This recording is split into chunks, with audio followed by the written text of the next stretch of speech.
ਸੰਗਤ ਨੇ ਸਿੱਖਾਂ ਨੇ ਬੇਨਤੀ ਕੀਤੀ ਹੈ, ਮਹਾਰਾਜ ਇਕੱਠ ਬਹੁਤ ਭਾਰੀ ਹੈ ਔਰ ਦੋ ਸਿੱਖਣੀਆਂ ਵਿੱਚੋਂ ਗਾਇਬ ਹਨ, ਉਹ ਲੱਭ ਨਹੀਂ ਰਹੀਆਂ ਹਨ। ਤਾਂ ਵੈਰਾਗ ਦਾ ਇੱਕ ਉਪਦੇਸ਼ ਦਿੰਦਿਆਂ ਹੋਇਆ ਮਹਾਰਾਜ ਨੇ ਬਚਨ ਸੁਣਾਏ ਹਨ, ਜਾ ਰਹਿਣਾ ਨਾਹੀ ਐਤ ਜਗਤਾ ਕਾਇਤ ਗਾਰਬ ਹੰਡੀਐ। ਇਹ ਵੈਰਾਗ ਦੇ ਉਪਦੇਸ਼, ਇਹ ਬਚਨ ਇੱਥੇ ਸਮਾਪਤੀ ਆਪਾਂ ਪਿਛਲੇ ਪ੍ਰਸੰਗ ਦੀ ਕੀਤੀ ਸੀ। ਆਓ ਅੱਗੇ ਜਿਵੇਂ ਮਹਾਰਾਜ ਅਰਥਾਂ ਦੇ ਸਮੇਤ ਸੋਹਣੀ ਵਿਚਾਰ ਬਖਸ਼ ਰਹੇ ਹਨ, ਮਨ ਚਿਤ ਬਿਰਤੀ ਦੀ ਇਕਾਗਰਤਾ ਔਰ ਭਾਵਨਾ ਦੇ ਨਾਲ ਸਤਿਗੁਰੂ ਕਥਾ ਕਰਵਾ ਲੈਣ। ਆਪ ਜੀ ਮਨ ਚਿਤ ਬਿਰਤੀ ਦੀ ਇਕਾਗਰਤਾ ਨਾਲ ਸਤਿਗੁਰਾਂ ਦੀ ਵਡਿਆਈ ਨੂੰ ਸੁਣਨ ਦਾ ਯਤਨ ਕਰੋ ਜੀ। ਸਤਨਾਮ ਸ੍ਰੀ ਵਾਹਿਗੁਰੂ ਸਾਹਿਬ ਜੀ। ਚਾਓ ਪਈ ਜਿਨ ਲਿਵ ਲਾਗੀ ਹਿਰਦੇ ਅਨੁਰਾਗੀ। ਸਤਿਗੁਰੂ ਧੰਨ ਗੁਰੂ ਗੋਬਿੰਦ ਸਿੰਘ ਸਾਹਿਬ ਮਹਾਰਾਜ ਗੁਰਸਿੱਖਾਂ ਦੇ ਵਿੱਚ ਬਚਨ ਕਰਦੇ ਕਹਿਣ ਲੱਗੇ, ਜਿਨ੍ਹਾਂ ਗੁਰਸਿੱਖਾਂ ਸੰਗਤਾਂ ਮਾਈ ਭਾਈ ਦੇ ਹਿਰਦੇ ਦੇ ਅੰਦਰ ਅਨੁਰਾਗ ਦਾ ਅਰਥ ਹੁੰਦਾ ਹੈ ਪਿਆਰ ਪੈ ਜਾਣਾ, ਜਿਨ੍ਹਾਂ ਦੀ ਅਕਾਲ ਪੁਰਖ ਪ੍ਰਮਾਤਮਾ ਦੇ ਚਰਨਾਂ ਦੇ ਨਾਲ ਪ੍ਰੇਮ ਨਾਲ ਲਿਵ ਲੱਗ ਜਾਂਦੀ ਹੈ। ਕੋ ਭਲਾ ਨਹੀਂ ਕਿਛ ਲਾਗੀ। ਉਹ ਸੰਸਾਰ ਨਾਲੋਂ ਵੈਰਾਗੀ ਹੋ ਜਾਂਦੇ ਹਨ। ਸੰਸਾਰ ਦੀਆਂ ਵਸਤੂਆਂ ਜਿੰਨਾ ਸੰਸਾਰ ਵਿੱਚ ਪਸਾਰਾ ਹੈ, ਉਹਨਾਂ ਨੂੰ ਫਿਰ ਇਹ ਮਿਥਿਆ ਹੋਇਆ ਸੱਚ ਲੱਗਦਾ ਹੈ। ਇਹਨਾਂ ਨੂੰ ਪਤਾ ਲੱਗ ਜਾਂਦਾ ਵੀ ਇਹ ਵਾਕਈ ਜਿਵੇਂ ਗੁਰਬਾਣੀ ਦਾ ਫਰਮਾਨ ਹੈ ਨਾ, ਦ੍ਰਿਸ਼ਟਮਾਨ ਹੈ ਸਗਲ ਮਥੇਨਾ। ਜਿੰਨਾ ਵੀ ਤੁਹਾਨੂੰ ਨਜ਼ਰ ਆ ਰਿਹਾ, ਦ੍ਰਿਸ਼ਟ ਆ ਰਿਹਾ, ਸਭ ਕੁਝ ਹੀ ਮਿਥਿਆ ਹੋਇਆ, ਸਭ ਕੁਝ ਹੀ ਖਤਮ ਹੋਣ ਵਾਲਾ ਹੈ।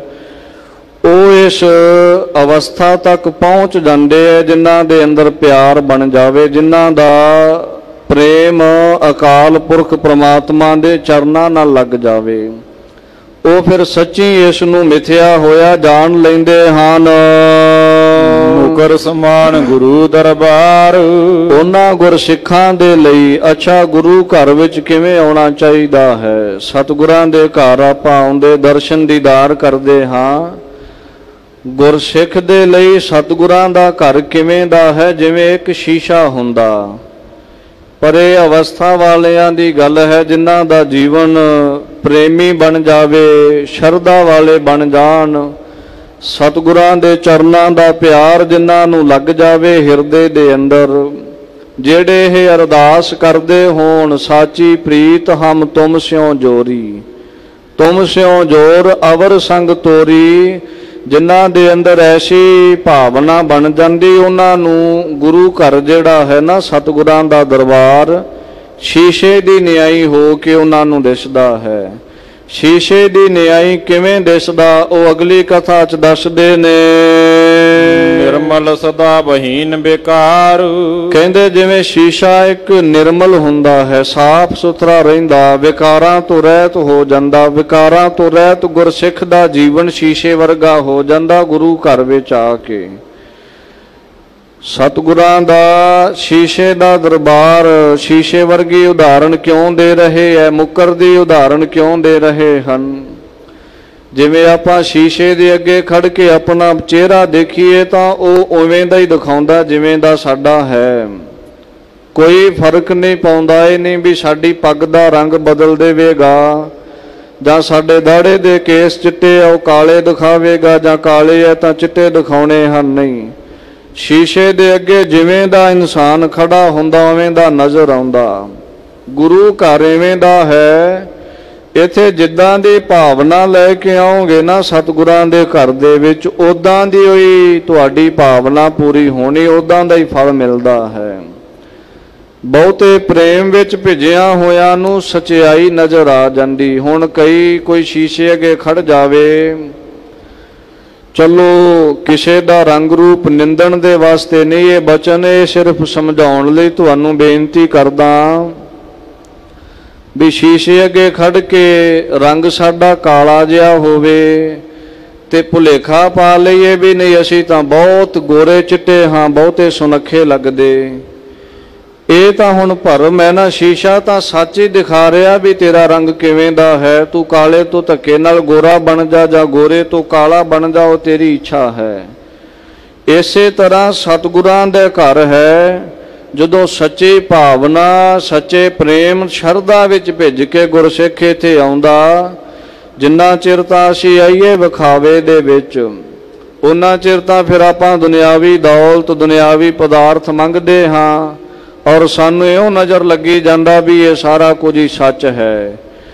ਪਰ ਜਦੋਂ ਅੰਦਰੋਂ ਭਿੱਜੀਏ, ਸ਼ਰਧਾ ਭਾਵਨਾ ਨਾਲ ਸੱਚੀ ਦੀਦਾਰ ਹੋ ਜਾਣ, ਫਿਰ ਮਹਾਰਾਜ ਦਇਆ ਕਰ ਦਿੰਦੇ, ਗੁਰਸਿੱਖ ਨੂੰ ਇਹ ਸਮਝ ਪਾ ਦਿੰਦੇ ਹਨ। ਸ਼ੀਸ਼ੇ ਦੀ ਨਿਆਈ ਉਹਦੇ ਅੱਗੇ ਸੱਚ ਰੱਖ ਦਿੰਦੇ ਆ ਵੀ ਜੋ ਜੋ ਤੂੰ ਵੇਖਦਾ ਨਾ ਚਾਰ ਚੁਫੇਰੇ, ਸਾਰਾ ਹੀ ਖਤਮ ਹੋਣ ਵਾਲਾ, ਸਦਾ ਰਹਿਣ ਵਾਲਾ ਕੁਝ ਵੀ ਨਹੀਂ। ਇਸ ਤਰ੍ਹਾਂ ਸਤਿਗੁਰੂ ਮਹਾਰਾਜ ਜੀ ਦੇ ਘਰ ਵਿੱਚ ਆਉਣ ਵਾਲੇ ਨਿਰਮਲ ਹੋ ਜਾਂਦੇ ਹਨ।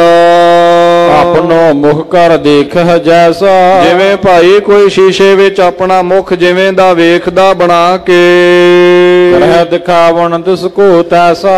ਸ਼ੀਸ਼ਾ ਅੱਗੋਂ ਉਸ ਤਰ੍ਹਾਂ ਹੀ ਦਿਖਾਉਂਦਾ, ਜੇ ਕਿਸੇ ਨੇ ਵਿੰਗਾ ਸਿੱਧਾ ਮੂੰਹ ਬਣਾਇਆ ਤਾਂ ਸ਼ੀਸ਼ਾ ਉਸ ਤਰ੍ਹਾਂ ਹੀ ਦਿਖਾ ਦਿੰਦਾ।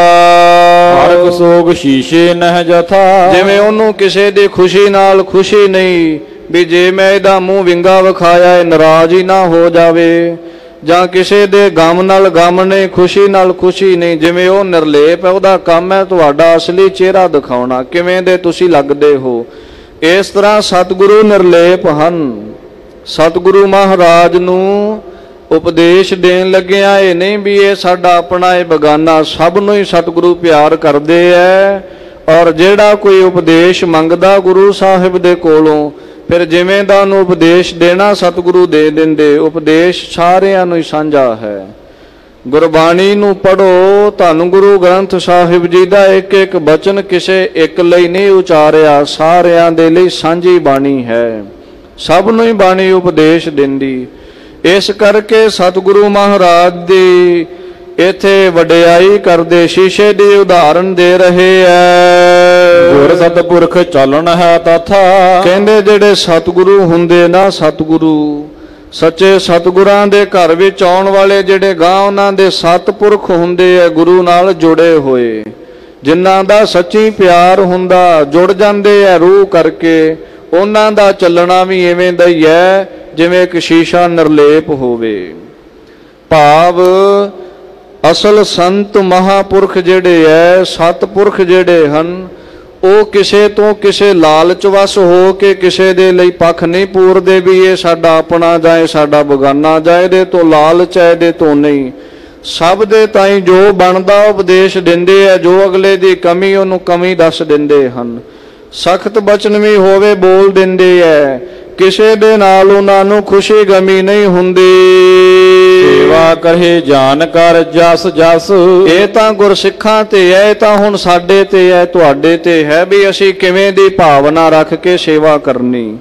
ਮਹਾਰਾਜ ਕਵਿਰਾਜ ਇੱਥੇ ਲਿਖਦੇ ਐ, ਕਹਿਣ ਲੱਗੇ ਜਿਵੇਂ ਜਿਵੇਂ ਦੀ ਭਾਵਨਾ ਲੈ ਕੇ ਕੋਈ ਇੱਥੇ ਸੇਵਾ ਕਰੇਗਾ, ਪੂਰਾ ਭਾਵ ਹੋਤ ਹੈ ਤਸ ਤਸ। ਤਿਵੇਂ ਤਿਵੇਂ ਦਸਮ ਪਿਤਾ ਕਹਿਣ ਲੱਗੇ ਭਾਈ ਗੁਰਸਿੱਖੋ ਦੀ ਭਾਵਨਾ ਪੂਰੀ ਹੋ ਜਾਂਦੀ।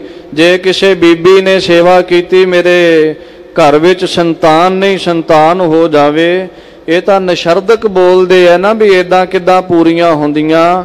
ਪਰ ਕੋਈ ਭਾਵਨਾ ਵਾਲਾ ਇਸ ਕਥਾ ਨੂੰ ਸਮਝਦਾ, ਪ੍ਰੇਮ ਵਾਲਿਆਂ ਨੂੰ ਪਤਾ ਹੈ ਵੀ ਸ਼ਰਧਾ ਭਾਵਨਾ ਵਿੱਚ ਭਿੱਜ ਕੇ ਸਤਿਗੁਰਾਂ ਦੇ ਘਰ ਸੇਵਾ ਕੀਤੀ, ਜੋ ਇੱਛਾ ਰੱਖੀ ਮਨ ਵਿੱਚ ਉਹ ਪੂਰੀ ਹੋ ਜਾਂਦੀ ਹੈ। ਸਤਿਗੁਰੂ ਦਇਆ ਕਰਦੇ ਐ ਜੀ। ਤਉ ਜਾਣੀਐ ਹਿਰਦਾ ਵਿਚਾਰ, ਇਸ ਲਈ ਫਿਰ ਵੀ ਭਾਈ ਹਿਰਦੇ ਵਿੱਚ ਵਿਚਾਰ ਕੇ ਸਮਝੋ ਇਸ ਨੂੰ। ਮਗ ਹਿੰਦੂ ਨ ਵੱਢ ਗਏ ਬਿਗਾਰ, ਜਿਹੜੇ ਹਿੰਦੂਆਂ ਦੇ ਵਡੇਰੇ ਸਨ ਉਹ ਮਾਰਗ ਨੂੰ ਥੋੜਾ ਜਿਹਾ ਵਿਗਾੜ ਗਏ। ਕਿਵੇਂ ਦੱਸਦੇ ਹਨ? ਜੇ ਤੁਰਕਨ ਮੈਂ ਭਏ ਵਡੇਰੇ, ਜਿਹੜੇ ਤੁਰਕਾਂ ਦੇ ਵਿੱਚ ਸਨ ਉਹਨਾਂ ਦੇ ਵੱਡੇ ਵਡੇਰੇ ਪੀਰ ਪੈਗੰਬਰ ਉਹ ਥੋੜਾ ਜਿਹਾ ਸੁਧਾਰ ਗਏ ਹਨ। ਮਾਰਗ ਗਏ ਸੁਧਾਰ ਅਸ਼ੇਰੇ, ਉਹਨਾਂ ਅੱਛੇ ਤਰੀਕੇ ਦੇ ਦੇ ਨਾਲ ਸੋਹਣੇ ਮਾਰਗ ਨੂੰ ਥੋੜਾ ਜਿਹਾ ਚਲਾਇਆ ਹੈ। ਪੀਰ ਫਕੀਰ ਦਿਵਸ ਜਬ ਆਵੇ, ਕਵੀ ਰਾਜ ਲਿਖਦੇ ਦਸਮ ਪਿਤਾ ਕਹਿਣ ਲੱਗੇ, ਗੁਰੂ ਸਿੱਖੋ ਜਦੋਂ ਫਕੀਰਾਂ ਪੀਰਾਂ ਦਾ ਉਹਨਾਂ ਦਾ ਕੋਈ ਦਿਨ ਆਉਂਦਾ ਹੈ, ਰੁਦਨ ਕਰਤ ਬੈਰਾਗ ਉਪਾਵੇ, ਬੜਾ ਵੈਰਾਗ ਕਰਦੇ ਯਾਦ ਕਰਕੇ ਉਹਨਾਂ ਨੂੰ ਉਹ ਮਿਲ ਕਰ ਕਹਿਤ ਜੋ ਬੜੇ ਹਮਾਰੇ। ਆਪਸ ਵਿੱਚ ਜਦੋਂ ਇਕੱਠੇ ਹੁੰਦੇ ਐ ਫਿਰ ਇਸ ਤਰ੍ਹਾਂ ਕਹਿੰਦੇ ਇੱਕ ਦੂਸਰੇ ਨੂੰ, ਜਿਸ ਵਿਦ ਕਰ ਸ਼ੁਭ ਕਰਮ ਸੁਧਾਰੇ। ਉਹ ਫਕੀਰਾਂ ਨੂੰ ਯਾਦ ਕਰਦੇ ਐ ਜਿਹੜੇ ਤੁਰਕ ਲੋਕ ਹੈ ਨਾ, ਉਹਨਾਂ ਦੇ ਵੱਡੇ ਵਡੇਰਿਆਂ ਦੇ ਜਦੋਂ ਦਿਨ ਆਉਂਦੇ ਆ ਨਾ, ਕੋਈ ਉਹਨਾਂ ਦੀ ਬਰਸੀ ਜਾਂ ਕੋਈ ਹੋਰ ਉਹਨਾਂ ਦਾ ਦਿਨ ਆਵੇ, ਦਿਹਾੜ ਆਵੇ, ਤਾਂ ਫਿਰ ਉਹਨੂੰ ਜਦੋਂ ਯਾਦ ਕਰਦੇ ਸਾਰੇ ਮਿਲ ਕੇ, ਨਾਲੇ ਤਾਂ ਵੈਰਾਗ ਕਰਦੇ ਉਹਨੂੰ, ਉਹਦੀ ਯਾਦ ਵਿੱਚ ਪ੍ਰੇਮ ਕਰਦੇ ਆਪਣੇ ਵੱਡਿਆਂ ਨੂੰ, ਨਾਲੇ ਇੱਕ ਦੂਸਰੇ ਨੂੰ ਬੋਲਦੇ ਐ ਵੀ ਸਾਡੇ ਜਿਹੜੇ ਵੱਡੇ ਵਡੇਰੇ ਹਨ, ਜਿਸ ਵਿਦ ਕਰ ਸ਼ੁਭ ਕਰਮ ਸੁਧਾਰੇ, ਜਿਵੇਂ ਦੇ ਸੋਹਣੇ ਕਰਮ ਕਰਕੇ ਉਹ ਗਏ ਨੇ ਇਥੋਂ, ਸੋ ਹਮ ਤੇ ਬਨ ਆਵਤ ਨਾਹੀਂ। ਸੋ ਜਿੱਦਾਂ ਦੇ ਉਹਨਾਂ ਚੰਗੇ ਕਰਮ ਕੀਤੇ ਹੈ ਨਾ ਸਾਡੇ ਵੱਡੇ ਵਡੇਰਿਆਂ ਨੇ, ਸਾਡੇ ਕੋਲ ਓਨੀ ਸੇਵਾ ਓਨੇ ਚੰਗੇ ਕਰਮ ਨਹੀਂ ਹੁੰਦੇ ਹਨ। ਗਾਫਲ ਸਦਾ ਖੁਦੀ ਮਨ ਮਾਹੀ, ਅਸੀਂ ਤਾਂ ਗਾਫਲਾਂ ਦੀ ਤਰ੍ਹਾਂ ਤੁਰੇ ਫਿਰਦੇ ਆਪਣੇ ਆਪ ਦੇ ਵਿੱਚ। ਰਾਮ ਖੁਦਾਏ ਹਮ ਤੋਹੇ ਪਨਾਹੇ। ਤੇ ਫਿਰ ਉਹ ਇੱਕ ਬੇਨਤੀ ਕਰਦੇ ਐ ਜਦੋਂ ਆਪਣੇ ਵੱਡਿਆਂ ਦਾ ਦਿਨ ਮਨਾਉਂਦੇ ਹਨ, ਤੁਰਕਾਂ ਦੀ ਦੱਸਦੇ ਮਹਾਰਾਜ, ਕਹਿੰਦੇ ਉਹ ਅਰਜ਼ ਕਰਦੇ, ਅਰਦਾਸ ਬੇਨਤੀ ਕਰਦੇ, ਯਾ ਖੁਦਾਏ, ਹੇ ਖੁਦਾ, ਹੇ ਅੱਲਾਹ ਤਾਲਾ, ਅਸੀਂ ਤਾਂ ਤੇਰੀ ਪਨਾਹ ਲਈ ਹੈ, ਤੇਰੇ ਆਸਰੇ ਹਾਂ ਹੁਣ। ਰਾਖ ਲੀਜੀਆ ਬਖਸ਼ ਗੁਨਾਹੇ, ਸਾਨੂੰ ਸਾਡੇ ਗੁਨਾਹਾਂ ਨੂੰ ਬਖਸ਼ ਕੇ ਆਪਣੇ ਚਰਨਾਂ ਵਿੱਚ ਰੱਖ ਲਾ, ਆਪਣੇ ਘਰ ਦੇ ਵਿੱਚ ਸਾਨੂੰ ਜਗ੍ਹਾ ਦੇ ਦੇ। ਕੇ ਦਿਨ ਹੋਲ ਦੀਵਾਲੀ, ਔਰ ਕਹਿੰਦੇ ਹਿੰਦੂਆਂ ਦੇ ਕਿਹੜੇ ਤਿਉਹਾਰ ਹੈ, ਦੀਵਾਲੀ ਆਦਿਕ ਜਿਹੜੇ ਹੋਲ ਮਨਾਉਣੇ, ਹੋਲੀਆਂ ਖੇਡਣੀਆਂ, ਇਤਿਆਦਿਕ ਦਿਨ ਚਲੈ ਕੁਚਾਲੀ। ਇਤਿਆਦਿਕ ਇਹਨਾਂ ਦਿਨਾਂ ਦੇ ਅੰਦਰ ਕਹਿੰਦੇ ਕੁਚਾਲ ਚੱਲਦੀ ਇਹਨਾਂ ਦੇ ਵਿੱਚ, ਥੋੜਾ ਖੋਟੀ ਚਾਲ, ਭਾਵ ਪਤਾ ਨਹੀਂ ਇਹਨਾਂ ਦੇ ਵੱਡੇ ਵਡੇਰਿਆਂ ਦੇ ਮਾਰਗ ਦਾ ਇਹਨਾਂ ਨੂੰ। ਬਿਨਾ ਲਾਜ ਤੇ ਹੋਏ ਨਰ ਨਾਰੀ, ਬਿਨਾ ਲੱਜਿਆ ਤੋਂ ਹੋ ਜਾਂਦੇ ਇਸਤਰੀਆਂ ਪੁਰਸ਼ ਸਾਰੇ ਹੀ। ਹਰ ਕਰੇ ਖਰਾਬਾ ਕਾੜ ਤੇ ਗਾਰੀ, ਇੱਕ ਦੂਸਰੇ ਨੂੰ ਮੰਦਾ ਵੀ ਬੋਲਦੇ ਐ ਔਰ ਖਰਾਬੀਆਂ ਕਰਦੇ ਹਨ। ਸੁਣੋ ਬਾਤ ਇਹ ਸਾਰ, ਇਹ ਭਾਈ ਸਿੱਖੋ ਤੁਸੀਂ ਸੁਣੋ, ਗੁਰੂ ਕਲਗੀਧਰ ਪਾਤਸ਼ਾਹ ਦਾ ਆਪਣੇ ਸਿੱਖਾਂ ਨੂੰ ਕੀ ਉਪਦੇਸ਼ ਹੈ। ਜਿਨੋ ਬੰਦਗੀ ਕੀਏ ਕਰਤਾਰ, ਜਿਨ੍ਹਾਂ ਨੇ ਇਹ ਸਾਰੀ ਕਹਾਣੀ ਦਾ ਸਾਰ ਕੀ ਹੈ, ਮਾੜਾ ਚੰਗਾ ਕੋਈ ਵੀ ਨਹੀਂ, ਮਹਾਰਾਜ ਕਹਿੰਦੇ ਸਾਰ ਦੱਸਦੇ ਐ ਤੁਹਾਨੂੰ। ਜਿਨ੍ਹਾਂ ਨੇ ਇਸ ਸੰਸਾਰ ਵਿੱਚ ਰਹਿੰਦਿਆਂ ਹੋਇਆ, ਇਸ ਦੁਨੀਆ ਤੇ ਰਹਿੰਦਿਆਂ ਹੋਇਆ ਕਰਤਾਰ ਦੀ ਬੰਦਗੀ ਕੀਤੀ, ਉਸ ਕਰਤੇ ਨੂੰ ਜਪਿਆ, ਉਹਨੂੰ ਯਾਦ ਕੀਤਾ ਹੈ, ਹਲਦ ਪਲ ਤੇ ਸੁਖੀ ਵਡੇਰੇ, ਉਹ ਤਾਂ ਲੋਕ ਵਿੱਚ ਵੀ ਔਰ ਪਰਲੋਕ ਵਿੱਚ ਵੀ ਦੋਵੇਂ ਪਾਸੇ ਸੁਖੀ ਵਸਦੇ। ਇੱਥੇ ਵੀ ਉਹਨਾਂ ਦਾ ਸੌਖਾ ਔਰ ਅੱਗੇ ਵੀ ਉਹਨਾਂ ਨੂੰ ਸੌਖਾ ਹੀ ਰਹਿੰਦਾ। ਬਾਣੀ ਦਾ ਸੋਹਣਾ ਬਚਨ ਹੈ, ਸਤਿਗੁਰੂ ਸੱਚੇ ਪਾਤਸ਼ਾਹ ਗਵਾਹੀ ਭਰਦੇ ਇਸ ਗੱਲ ਦੀ। ਇਹ ਕੋਈ ਮਿਥਿਹਾਸ ਨਹੀਂ, ਮੈਂ ਆਪ ਜੀ ਦੇ ਸਨਮੁਖ ਬੇਨਤੀ ਕਰਦਾ, ਸਤਿਗੁਰੂ ਮਹਾਰਾਜ ਜੀ ਦੀ ਬਾਣੀ ਤੋਂ ਵਿੱਚੋਂ ਵੇਖ ਲਈਏ ਵੀ ਗੁਰਬਾਣੀ ਦਾ ਕੀ ਫਰਮਾਨ। ਸਤਿਗੁਰੂ ਜੀ ਦੀ ਬਾਣੀ ਤੁਸੀਂ ਪੜ੍ਹਦੇ ਹੈ ਨਾ, ਜਿਨੀ ਨਾਮ ਧਿਆਇਆ ਗਏ ਮਸਕਤ ਕਾਲ, ਨਾਨਕ ਤੇ ਮੁਖ ਉਜਲੇ ਕੀਤੀ ਛੁੱਟੀ ਨਾਲ। ਜਿਨ੍ਹਾਂ ਨੇ ਆਪ ਜਪਿਆ ਨਾ, ਇੱਥੇ ਮਸਕਤ ਘਾਲੀ ਹੈ, ਬੰਦਗੀ ਕੀਤੀ, ਨਾਮ ਜਪਿਆ, ਸੇਵਾ ਸਿਮਰਨ ਕੀਤੀ, ਉਹ ਗੁਰਸਿੱਖ ਘਾਲਣਾ ਘਾਲ ਕੇ ਜਦੋਂ ਜਾਂਦੇ ਆ ਉਹਨਾਂ ਦਾ ਮੁਖ ਉਜਲਾ ਜਾਂਦਾ ਪਰਲੋਕ ਵਿੱਚ। ਰੇ ਰੇ ਦਰਗਹ ਕਹਿ ਨਾ ਕੋਊ, ਆਓ ਬੈਠ ਆਦਰ ਸ਼ੁਭ ਦੇਊ। ਉਹਨਾਂ ਨੂੰ ਪਰਲੋਕ ਵਿੱਚ ਆਦਰ ਸਤਿਕਾਰ ਮਿਲਦਾ, ਅਦਬ ਹੁੰਦਾ ਉਹਨਾਂ ਦਾ। ਇਸ ਕਰਕੇ ਮਹਾਰਾਜ ਕਹਿੰਦੇ ਕਰਤੇ ਦੀ ਬੰਦਗੀ ਕਰਨੀ ਚਾਹੀਦੀ, ਜਿਨ੍ਹਾਂ ਬੰਦਗੀ ਕੀਤੀ ਮੁਖ ਉਜਲੇ ਹਨ। ਜੀਤ ਗਏ ਭਵਜਲ ਨਹਿ ਫੇਰੇ, ਇਸ ਭਵਜਲ ਤੋਂ ਜਿੱਤ ਗਏ ਐ, ਫਿਰ ਉਹਨਾਂ ਨੂੰ ਗੇੜਿਆਂ ਵਿੱਚ ਇੱਥੇ ਵਾਪਸ ਨਹੀਂ ਆਉਣਾ ਪੈਂਦਾ। ਬਿਨਾ ਬੰਦਗੀ ਜੇ ਨਰ ਹੋਰ, ਔਰ ਜਿਹੜੇ ਹੁਣ ਬੰਦਗੀ ਨੂੰ ਵਿਸਾਰੀ ਬੈਠੇ ਹਨ, ਜਿਨ੍ਹਾਂ ਨੇ ਬਿਲਕੁਲ ਹੀ ਨਾਮ ਬਾਣੀ ਜਪਣਾ ਛੱਡਿਆ ਹੋਇਆ।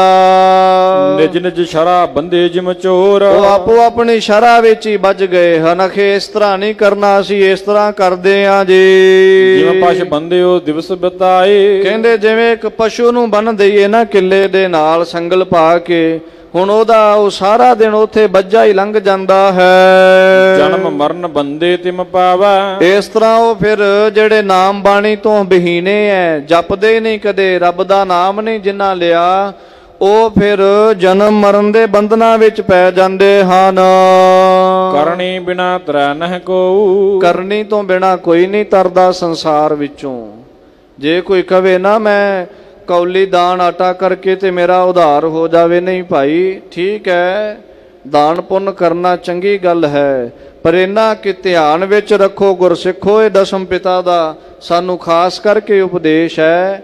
ਜਿੰਨਾ ਚਿਰ ਰੱਬ ਦੀ ਬੰਦਗੀ ਨਹੀਂ ਕਰਦੇ, ਜਿੰਨਾ ਚਿਰ ਬਾਣੀ ਨਹੀਂ ਪੜ੍ਹਦੇ, ਨਿਤਨੇਮੀ ਨਹੀਂ ਹੁੰਦੇ ਜੀਵਨ ਦੇ ਅੰਦਰ, ਗੁਰਸਿੱਖ ਨੂੰ ਅੰਮ੍ਰਿਤ ਧਾਰੀ ਗੁਰਸਿੱਖ ਨੂੰ ਤਾਂ ਨਿਤਨੇਮੀ ਹੋਣਾ ਲਾਜ਼ਮੀ, ਜੀਵਨ ਦੇ ਵਿੱਚ ਜ਼ਰੂਰ ਨਿਤਨੇਮ ਕਰੇ।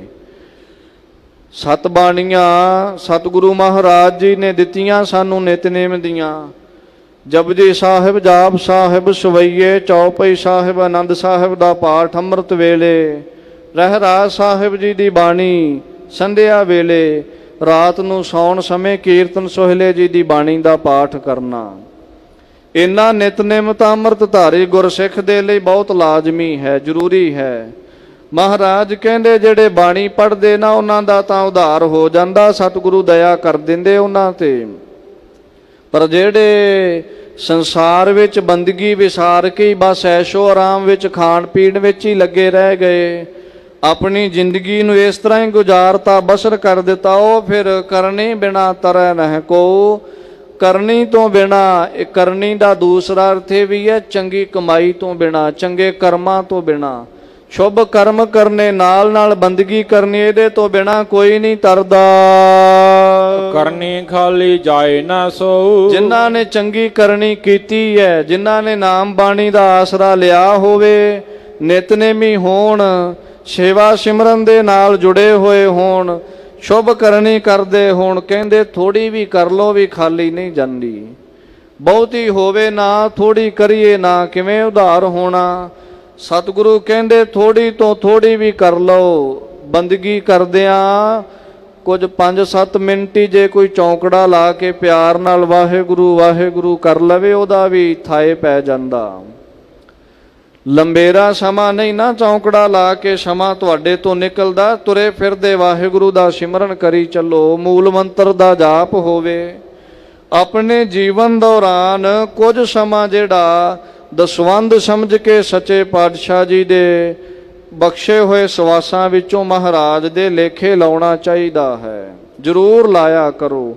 ਜਿਹੜੇ ਲਾਉਂਦੇ ਉਹਨਾਂ ਦੀ ਕਰਨੀ ਥੋੜੀ ਵੀ ਖਾਲੀ ਨਹੀਂ ਜਾਂਦੀ ਹੈ। ਧਰ ਧਰ ਵੇਖ ਦੇਤ ਉਪਦੇਸ਼, ਇੱਥੇ ਤਾਂ ਮਹਾਰਾਜ ਕਹਿੰਦੇ ਸਮਾਂ ਹੋ ਗਿਆ ਕਲਯੁਗ ਹੈ ਭਾਈ, ਇੱਥੇ ਤਾਂ ਲਿਬਾਸ ਬਣਾ ਬਣਾ ਕੇ ਉਪਦੇਸ਼ ਦੇ ਰਹੇ।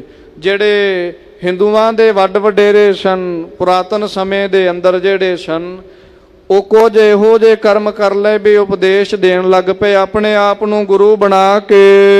ਬਿਨ ਕਰਨੇ ਦੁਖ ਪਾਏ ਵਿਸ਼ੇਸ਼, ਪਰ ਯਾਦ ਰੱਖੋ ਉਪਦੇਸ਼ ਦੇਣ ਨੂੰ ਤਾਂ ਹਰ ਕੋਈ ਕਹਿੰਦਾ ਮੈਂ ਦੇ ਲਵਾਂਗਾ, ਠੀਕ ਹੈ, ਸਿਆਣੇ ਸਿਆਣੇ ਬਚਨ ਕਰਕੇ ਸੁਣਾ ਦਵਾਂ, ਪਰ ਉਸ ਉਪਦੇਸ਼ ਦੀ ਜਿੰਨਾ ਚਿਰ ਕਮਾਈ ਨਹੀਂ ਨਾ ਕਰਦਾ ਉਹਨਾਂ ਚਿਰ ਡੁੱਬਿਆ ਹੀ ਹੋਇਆ ਹੈ, ਤਰਦਾ ਕਦੇ ਨਹੀਂ।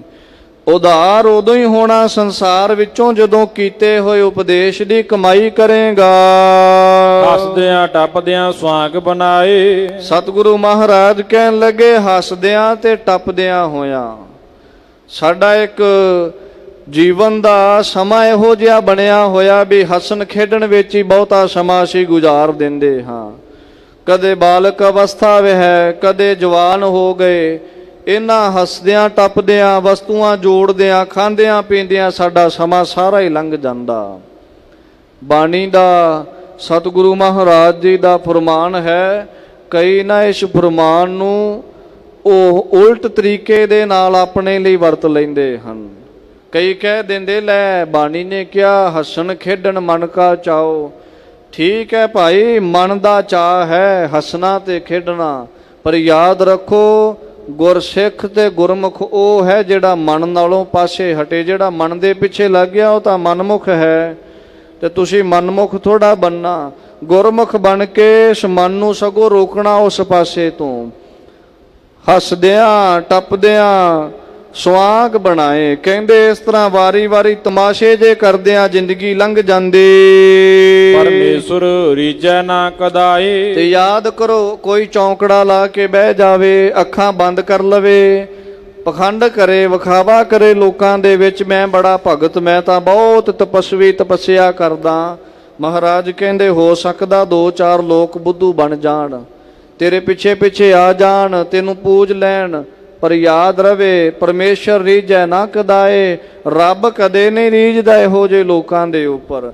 ਸਵਾਂਗੀ ਨਹੀਂ ਬਣਨਾ ਗੁਰਸਿੱਖ ਨੇ, ਥੋੜਾ ਵੀ ਜਪੋ ਸ਼ਰਧਾ ਦੇ ਨਾਲ। ਮਰ ਮਰ ਲੋਕ ਬਹੁਰ ਪਛਤਾਵੈ।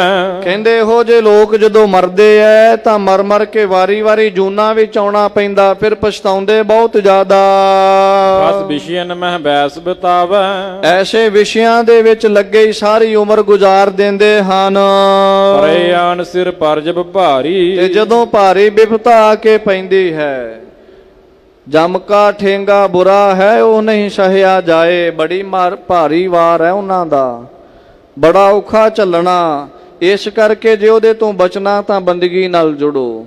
ਕਹਿੰਦੇ ਜਦੋਂ ਉਹਨਾਂ ਦਾ ਵਾਰ ਹੁੰਦਾ ਨਾ, ਸਿਰ ਤੇ ਆਣ ਕੇ ਸੱਟ ਮਾਰਦੇ ਐ ਭਾਰੀ, ਫਿਰ ਤਬ ਜਾਣਨਗੇ ਅੰਧ ਗਵਾਰੀ। ਉਦੋਂ ਇਹਨੂੰ ਪਤਾ ਲੱਗਦਾ ਅੰਨਿਆਂ ਨੂੰ ਵੀ ਅਸੀਂ ਤਾਂ ਅੰਨੇ ਹੋਏ ਸਾਰੀ ਉਮਰ ਗੁਜ਼ਾਰ ਦਿੱਤੀ, ਨਾ ਬੰਦਗੀ ਕੀਤੀ, ਨਾ ਸੇਵਾ ਕੀਤੀ, ਨਾ ਕਦੇ ਗੁਰੂ ਘਰ ਵਿੱਚ ਆਏ, ਨਾ ਸਤਿਗੁਰਾਂ ਦਾ ਕੋਈ ਉਪਦੇਸ਼ ਸੁਣਿਆ। ਰਾਮ ਕ੍ਰਿਸ਼ਨ ਪੀਤਾ ਰਹਿ ਤਬੈ। ਔਰ ਕਹਿੰਦੇ ਇਸ ਤਰ੍ਹਾਂ ਰਾਮ ਕ੍ਰਿਸ਼ਨ ਦੀ ਗੱਲ ਕਰਦੇ ਵੀ ਉਦੋਂ ਹੀ ਤਾਰਦੇ ਆ। ਦੇਵੀ ਦੇਵਤੇ ਵੀ ਤੁਹਾਡੇ ਭਾਈ ਉਦੋਂ ਹੀ ਸਹਾਈ ਹੋਣਗੇ। ਆਪਣੋ ਆਪ ਸਮਝਹਿ ਜਬੈ। ਜਦੋਂ ਤੁਸੀਂ ਆਪਣੇ ਆਪ ਨੂੰ ਸਮਝੋਗੇ, ਨਾ ਮੈਂ ਨਿਤਨੇਮ ਕਰਾਂ, ਨਾ ਮੈਂ ਬਾਣੀ ਪੜਾਂ, ਨਾ ਸੇਵਾ ਕਰਾਂ, ਕੋਈ ਸ਼ੁਭ ਕਰਮ ਨਹੀਂ, ਨਾ ਅੰਮ੍ਰਿਤ ਛਕਾਂ, ਤੇ ਉਲਾਮੇ ਦਵਾਂ ਗੁਰੂ ਨੂੰ ਵੀ ਮੇਰਾ ਗੁਰੂ ਨਹੀਂ ਤਾਰਦਾ। ਗੁਰੂ ਨੇ ਕੀ ਤਾਰਨਾ ਜਦੋਂ ਮੈਂ ਹੀ ਅਧੂਰਾ ਹਾਂ। ਇਸ ਲਈ ਆਪ ਤਾਂ ਸਮਝੋ ਆਪਣੇ ਆਪ ਨੂੰ, ਪਹਿਲਾਂ ਤਿਆਰ ਬਰ ਤਿਆਰ ਹੋਵੋ। ਤੁਹਾਡੇ ਦੇਵੀ ਦੇਵਤੇ ਉਦੋਂ ਸਹਾਇਤਾ ਕਰਨਗੇ। ਫਿਰ ਪੂਜਾ ਧਰਮ ਅਨੇਕ ਪ੍ਰਕਾਰਾ। ਕਹਿਣ ਲੱਗੇ ਸੰਸਾਰ ਵਿੱਚ ਅਨੇਕਾਂ ਪ੍ਰਕਾਰ ਦੀ ਪੂਜਾ ਕਰਨੀ, ਧਰਮ ਦੇ ਕਰਮ ਨਿਭਾਉਣੇ। ਪਵਸੀਪ ਥਾਏ ਤਬੈ ਨਿਸਤਾਰਾ। ਇਹ ਸਾਰੇ ਉਦੋਂ ਥਾਂ ਪੈਂਦੇ ਐ ਜਦੋਂ ਇਹ ਥਾਂ ਪੈਂਦੇ, ਫਿਰ ਉਦੋਂ ਨਿਸਤਾਰ ਹੁੰਦਾ ਜਦੋਂ ਕੋਈ ਸ਼ਰਧਾ ਨਾਲ ਕਰੇ। ਜਾਤੇ ਸਤ ਨਾਮ ਕੋ ਸਿਮਰਨਾ। ਇਸ ਲਈ ਭਾਈ ਸਾਨੂੰ ਤਾਂ ਬੜਾ ਇੱਕ ਗੁਰਸਿੱਖਾਂ ਨੂੰ ਮਹਾਨ ਉਪਦੇਸ਼ ਮਹਾਰਾਜ ਨੇ ਦਿੱਤਾ ਹੈ। ਕਹਿਣ ਲੱਗੇ ਤੁਸੀਂ ਸਤਿਗੁਰੂ ਜੀ ਦੀ ਬਾਣੀ ਦਾ ਮੈਂ ਬਚਨ ਸੁਣਾਵਾਂ। ਅਬ ਕਲੂ ਆਇਓ ਰੇ, ਇਕ ਨਾਮ ਬੋਵਹੁ ਬੋਵਹੁ, ਅਨਰੂਤ ਨਾਹੀ ਨਾਹੀ, ਮਤ ਭਰਮ ਭੂਲਹੁ ਭੂਲਹੁ, ਮਨ ਰੁਤ ਨਾਮ ਰੇ। ਇਹ ਕਲਯੁਗ ਦਾ ਸਮਾਂ, ਇਸ ਸਮੇਂ ਦੇ ਅੰਦਰ ਪੁੱਠੇ ਲਮਕਣਾ, ਹੋਰ ਕਰਮ ਧਰਮ ਜੋ ਸਨਾਤਨ ਪੁਰਾਤਨ ਕਰਦੇ ਸਨ, ਉਹ ਕਰਨੇ ਔਖੇ ਹਨ। ਇਸ ਲਈ ਗੁਰਸਿੱਖਾਂ ਨੇ ਇੱਕ ਸੌਖਾ ਮਾਰਗ ਦਿੱਤਾ ਸਤਿਗੁਰੂ ਸਾਹਿਬ ਨੇ। ਕਹਿੰਦੇ ਨਾਮ ਜਪਿਆ ਕਰੋ, ਬਾਣੀ ਪੜਿਆ ਕਰੋ। ਨਾਮ ਜਪਣ ਦਾ ਜਿਹੜਾ ਮਹਾਤਮ ਹੈ ਨਾ, ਵਾਹਿਗੁਰੂ ਕਹਿ ਲਈਏ ਚੌਹਾਂ ਜੁਗਾਂ ਦਾ ਫਲ ਮਿਲ ਜਾਂਦਾ। ਏਡਾ ਵੱਡਾ ਨਾਮ ਦਾ ਮਹਾਤਮ ਹੈ, ਇੰਨਾ ਵੱਡਾ ਫਲ ਮਿਲਦਾ। ਕੋਈ ਪ੍ਰੇਮ ਦੇ ਨਾਲ ਸਤਿਗੁਰਾਂ ਦੀ ਬਾਣੀ ਪੜ੍ਹੇ ਗੁਰਸਿੱਖ, ਸਾਰੇ ਸ਼ੁਭ ਕਰਮਾਂ ਦਾ ਫਲ ਉਹਦੀ ਝੋਲੀ ਮਹਾਰਾਜ ਪਾ ਦਿੰਦੇ ਹਨ। ਇਸ ਲਈ ਮਹਾਰਾਜ ਕਹਿੰਦੇ ਜਾਂ ਤੇ ਸਤਨਾਮ ਕੋ ਸਿਮਰਨ। ਇਸ ਕਰਕੇ ਜੋ ਸੱਚੇ ਨਾਮ ਦਾ ਸਿਮਰਨ ਕਰਨਾ ਹੈ, ਲਿਵ ਲਗਾਏ ਕਰ ਠਾਨੈ ਨਿਸ ਦਿਨ। ਜਿਹੜੇ ਗੁਰਸਿੱਖ ਰਾਤ ਦਿਨ ਹਰ ਵੇਲੇ ਲਿਵ ਲਾ ਕੇ ਸੱਚੇ ਪਾਤਸ਼ਾਹ ਜੀ ਦੀ ਬਾਣੀ ਪੜ੍ਹਦੇ, ਨਾਮ ਜਪਦੇ ਹਨ। ਹਰ ਕਿਰਿਆ ਸਭ ਕੈਸੀ ਕਰੈ। ਕਹਿਣ ਲੱਗੇ ਫਿਰ ਬਾਹਰੋਂ ਕਿਸ ਤਰ੍ਹਾਂ ਦਾ ਵੀ ਹੋਵੇ, ਉਹ ਕਿਸ ਤਰ੍ਹਾਂ ਦਾ ਵੀ ਕਾਰਜ ਕਰਦਾ ਹੋਵੇ, ਭਾਵੇਂ ਨਹੀਂ ਇਹਦਾ ਹੋਰ ਕੋਈ ਅਰਥ ਨਹੀਂ ਲੈਣਾ। ਇਹਦਾ ਅਰਥ ਇੰਨਾ ਹੈ ਵੀ ਬਾਹਰੋਂ ਭਾਵੇਂ ਭਗਤ ਰਵਿਦਾਸ ਜੀ ਵਰਗਾ ਹੋਵੇ, ਜੁੱਤੀਆਂ ਦਾ ਕੰਮ ਕਰਦਾ ਹੋਵੇ, ਕੱਪੜੇ ਦਾ ਕੋਈ ਕੰਮ ਕਰਦਾ ਹੋਵੇ, ਕੋਈ ਨਿੱਕੇ ਤੋਂ ਨਿੱਕਾ ਕੰਮ ਕਰਦਾ ਹੋਵੇ, ਪਰ ਜੇ ਉਹ ਅੰਦਰੋਂ ਜੁੜਿਆ ਹੋਇਆ ਨਾ ਬਾਣੀ ਬੰਦਗੀ ਦੇ ਨਾਲ, ਤਾਂ ਫਿਰ ਮਹਾਰਾਜ ਕਹਿੰਦੇ ਉਹਦਾ ਵੀ ਉਧਾਰ ਉਹ ਸਭ ਤੋਂ ਵੱਡਾ ਹੈ। ਬਾਣੀ ਪੜ੍ਹਨ ਵਾਲੇ ਸੰਤ ਮਹਾਂਪੁਰਖਾਂ ਦੇ ਪਰਥਾਏ ਗੁਰਬਾਣੀ ਦਾ ਬਚਨ ਹੈ, ਭਾਗ ਠੜੇ ਹਰ ਸੰਤ ਤੁਮਾਰੇ, ਜਿਨ ਕਰ ਧਨ ਹਰ ਨਾਮਾ, ਪਰਵਾਨ ਗਣੀ ਸੇਈ ਇਹ ਆਏ, ਸਫਲ ਤਿਨਾ ਕੇ ਕਾਮਾ। ਸੱਚੇ ਪਾਤਸ਼ਾਹ ਜਿਹੜੇ ਨਾਮ ਨਾਲ ਜੁੜੇ, ਬੰਦਗੀ ਨਾਲ ਜੁੜੇ, ਉਹ ਸਫਲੇ ਇੱਥੇ ਆਏ। ਉਹਨਾਂ ਦੇ ਕਾਰਜ ਵੀ ਰਾਸ ਹੁੰਦੇ। ਉਹਨਾਂ ਨੂੰ ਸਤਿਗੁਰੂ ਮਹਾਰਾਜ ਭਾਗ ਠੜੇ ਦਾ ਭਾਵ ਸ਼ਾਹੂਕਾਰ ਦਾ ਦਰਜਾ, ਉਹ ਸਭ ਤੋਂ ਸ਼ਾਹੂਕਾਰ ਧਨਾੜ ਹਨ। ਭਾਵੇਂ ਸਰੀਰ ਦੀ ਕਿਰਿਆ ਕਰਕੇ ਬਾਹਰਲੀ ਕੰਮ ਕੋਈ ਕਮਜ਼ੋਰ ਹੀ ਹੋਵੇ, ਥੋੜਾ ਹੀ ਹੋਵੇ, ਪਰ ਜੇ ਨਾਮ ਬੰਦਗੀ ਵਾਲਾ ਤਾਂ ਉਹ ਵੱਡਾ ਸਭ ਤੋਂ। ਅੰਤਰ ਸਦਾ ਨਾਮ ਹਰ ਧਰੈ, ਗੁਰਸਿੱਖ ਕੋਈ ਵੀ ਕਾਰਜ ਕਰਦਾ ਰਵੇ, ਹਾਥ ਪਾਉ ਕਰ ਕਾਮ ਸਭ ਚੀਤ ਨਿਰੰਜਨ ਨਾਲ। ਬਾਹਰੋਂ ਕਾਰਜ ਕਰੀ ਚੱਲੋ, ਪਰ ਇਹਦਾ ਮਤਲਬ ਇਹ ਨਹੀਂ ਵੀ ਕੰਮ ਕਰਦਿਆਂ ਅਸੀਂ ਰੱਬ ਨੂੰ ਵਿਸਾਰ ਕੇ ਆਪਣਾ ਕੰਮ ਕਰਨਾ ਨਹੀਂ। ਇਸੇ ਲਈ ਤਾਂ ਸਾਨੂੰ ਅੰਮ੍ਰਿਤ ਵੇਲੇ ਦੀ ਦਾਤ ਦਿੱਤੀ। ਆਪਣੇ ਦਿਨ ਦੀ ਸ਼ੁਰੂਆਤ ਤੋਂ ਪਹਿਲਾਂ ਅਕਾਲ ਪੁਰਖ ਦਾ ਸ਼ੁਕਰਾਨਾ ਕਰ, ਉਹਦੀ ਯਾਦ ਵਿੱਚ ਜੁੜ ਕੇ ਗੁਰਸਿੱਖ ਉਸ ਮਾਲਕ ਨੂੰ ਧਿਆ ਕੇ ਅਰਦਾਸ ਬੇਨਤੀ ਕਰਕੇ ਫਿਰ ਆਪਣੇ ਕਾਰਜ ਦੀ ਆਰੰਭਤਾ ਕਰੇ, ਆਪਣੇ ਕੰਮਕਾਰ ਕਰੇ। ਇਸ ਤਰ੍ਹਾਂ ਬਾਹਰੋਂ ਕਾਰਜ ਕਰਨਾ ਔਰ ਹਿਰਦੇ ਤੋਂ ਸਦਾ ਉਸ ਪ੍ਰਮਾਤਮਾ ਦੇ ਨਾਲ ਜੁੜੇ ਰਹਿਣਾ। ਜਾਣੈ ਪਰਮੇਸ਼ਰ ਕੋ ਮੀਤ, ਕਵੀ ਰਾਜ ਲਿਖਦੇ ਦਸਮ ਪਿਤਾ ਕਹਿਣ ਲੱਗੇ, ਗੁਰੂ ਕਿਉ ਸਿੱਖੋ, ਸੰਸਾਰ ਵਿੱਚ ਤੁਹਾਡੇ ਸੱਜਣ ਮਿੱਤਰ ਬਹੁਤ ਬਣ ਜਾਣਗੇ, ਬਹੁਤ ਬਣਦੇ ਇੱਕ ਦੂਸਰੇ ਦੇ ਨਾਲ ਮਿੱਤਰਤਾ ਹੀ ਰੱਖਦੇ ਹਨ, ਪਰ ਅਸਲ ਜੇ ਕੋਈ ਮਿੱਤਰ ਹੈ ਤਾਂ ਇੱਕ ਪਰਮੇਸ਼ਰ ਹੀ ਹੈ, ਜਿਹੜਾ ਤੁਹਾਡਾ ਇੱਥੇ ਉੱਥੇ ਸਹਾਈ ਹੋਣ ਵਾਲਾ। ਹਲਤ ਸੁਖ ਪਲਤ ਸੁਖ, ਨਿਤ ਸੁਖ ਸਿਮਰਨੋ, ਨਾਮ ਗੋਬਿੰਦ ਕਾ ਸਦਾ ਲੀਜੈ। ਜੇ ਕੋਈ ਚਾਹੁੰਦਾ ਨਾ ਮੈਂ ਇੱਥੇ ਵੀ ਸੁਖੀ, ਪਰਲੋਕ ਵਿੱਚ ਵੀ ਸੁਖੀ ਹੋਵਾਂ, ਤਾਂ ਫਿਰ ਸੱਚੇ ਅਕਾਲ ਪੁਰਖ ਪਰਮਾਤਮਾ ਦਾ ਨਾਮ ਜਪਿਆ ਕਰੋ ਸਦਾ ਲਈ। ਉਹ ਸੱਚਾ ਮਿੱਤਰ ਹੈ। ਗੁਰਸਿੱਖ ਨੇ ਬਾਣੀ ਪੜ੍ਹਦਿਆਂ ਕੀ ਭਾਵਨਾ ਰੱਖਣੀ? ਨਿਤਨੇਮ ਕਰਦਿਆਂ ਵਾਹਿਗੁਰੂ ਵਾਹਿਗੁਰੂ ਦਾ ਸਿਮਰਨ ਕਰਦਿਆਂ ਭਾਵਨਾ ਇਹ ਰੱਖਣੀ, ਮੇਰਾ ਮਿੱਤਰ ਉਹੀ ਹੈ, ਇੱਕ ਅਕਾਲ ਪੁਰਖ ਹੀ ਮੇਰਾ ਮਿੱਤਰ ਜਿਹਦਾ ਮੈਂ ਨਾਮ ਲੈ ਰਿਹਾ। ਪਰ ਹੈ ਜੋ ਤਿਸ ਪਿਖ ਹਰਖੇ ਚੀਤ, ਔਰ ਕਹਿੰਦੇ ਇਸ ਤਰੀਕੇ ਦੇ ਨਾਲ ਕਰ ਹੈ ਜੋ ਤਿਸ ਪਿਖ ਹਰਖੇ ਚੀਤ, ਜਿਹੜਾ ਇਸ ਤਰ੍ਹਾਂ ਦਾ ਸੁਭਾਅ ਬਣਾ ਲੈਂਦਾ, ਉਹਦੇ ਵੱਲ ਵੇਖ ਕੇ ਪਰਮਾਤਮਾ ਖੁਸ਼ ਹੁੰਦਾ ਵੀ ਇਹ ਮੈਨੂੰ ਪ੍ਰੇਮ ਕਰਦਾ, ਪਿਆਰ ਕਰਦਾ ਹੈ। ਦੂਸਰਾ ਇਉਂ ਹੈ ਜੋ ਪਰਮਾਤਮਾ ਕਰ ਦੇਵੇ ਉਹਦੀ ਕਿਰਿਆ ਵਿੱਚ ਪ੍ਰਸੰਨ ਹੋਣਾ ਸਾਨੂੰ ਤਾਂ ਮਨਜ਼ੂਰ ਹੀ ਨਹੀਂ। ਸੁੱਖ ਆ ਜਾਵੇ ਤੇ ਕਹੀਦਾ ਅਸੀਂ ਆਪ ਕੀਤਾ, ਦੁੱਖ ਆਵੇ ਤੇ ਰੱਬ ਨੂੰ ਕਹਿੰਦੇ ਰੱਬਾ ਮਾੜਾ ਕੀਤਾ ਹੈ। ਮੈਂ ਬੇਨਤੀ ਕਰਾਂ ਆਪ ਸੰਗਤ ਨੂੰ ਸ਼ੁਕਰਗੁਜ਼ਾਰ ਹੋਣਾ ਸਿੱਖੀਏ, ਆਪਾਂ ਨਿਸ਼ੁਕਰੇ ਨਹੀਂ ਬਣਨਾ। ਨਿਤਨੇਮ ਕਰਦਿਆਂ ਗੁਰਸਿੱਖ ਨੇ ਉਲਾਮੇ ਵਾਲਾ ਬਣ ਕੇ ਨਿਤਨੇਮ ਨਹੀਂ ਕਰਨਾ ਵੀ ਨਾਲੇ ਬਾਣੀ ਪੜ੍ਹੀ ਜਾਵੇ ਨਾਲੇ ਉਲਾਮੇ ਦੇਈ ਜਾਵੇ, ਨਾਲੇ ਇੱਕ ਪਾਠ ਜਪਜੀ ਸਾਹਿਬ ਦਾ ਕਰ ਲਿਆ ਤੇ ਨਾਲ ਨਾਲ ਰੱਬ ਨੂੰ ਕਹੀ ਜਾਵੇ ਰੱਬਾ ਦਿੱਤਾ ਹੀ ਕੀ ਹੈ, ਮੇਰੇ ਕੋਲ ਤਾਂ ਹੈ ਹੀ ਕੱਖ ਨਹੀਂ। ਉਹਨੇ ਜੋ ਦਿੱਤਾ ਉਹਦਾ ਸ਼ੁਕਰ ਮਨਾ ਵੀ ਸਤਿਗੁਰੂ ਤੁਹਾਡਾ ਦਿੱਤਾ ਬਹੁਤ ਕੁਝ ਹੈ। ਜੇ ਸੁਖ ਦੇ ਤਾਂ ਤੁਝਹਿ ਆਰਾਧੇ, ਦੁੱਖ ਵੀ ਤੁਝਹਿ ਧਿਆਈ, ਜੇ ਭੁੱਖ ਦੇਹ ਤਾਂ ਇਤਿ ਰਾਜਾ, ਦੁੱਖ ਵਿੱਚ ਸੂਖ ਮਨਾਈ। ਆ ਜੀਵਨ ਹੈ ਗੁਰਸਿੱਖ ਦਾ।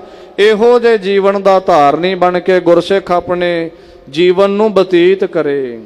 ਮਹਾਰਾਜ ਕਹਿਣ ਲੱਗੇ ਜੋ ਉਹ ਕਰਦਾ ਨਾ ਉਹਦੀ ਰਜਾ ਨੂੰ ਮਿੱਠੀ ਰਜਾ ਕਰਕੇ ਜਾਣੇ ਹਰ ਸਮੇਂ। ਭਾਣਾ ਮਨ ਰਹਿ ਆਨੰਦ, ਸਦਾ ਸਤਿਗੁਰਾਂ ਦੇ ਭਾਣੇ ਵਿੱਚ ਰਵੇ।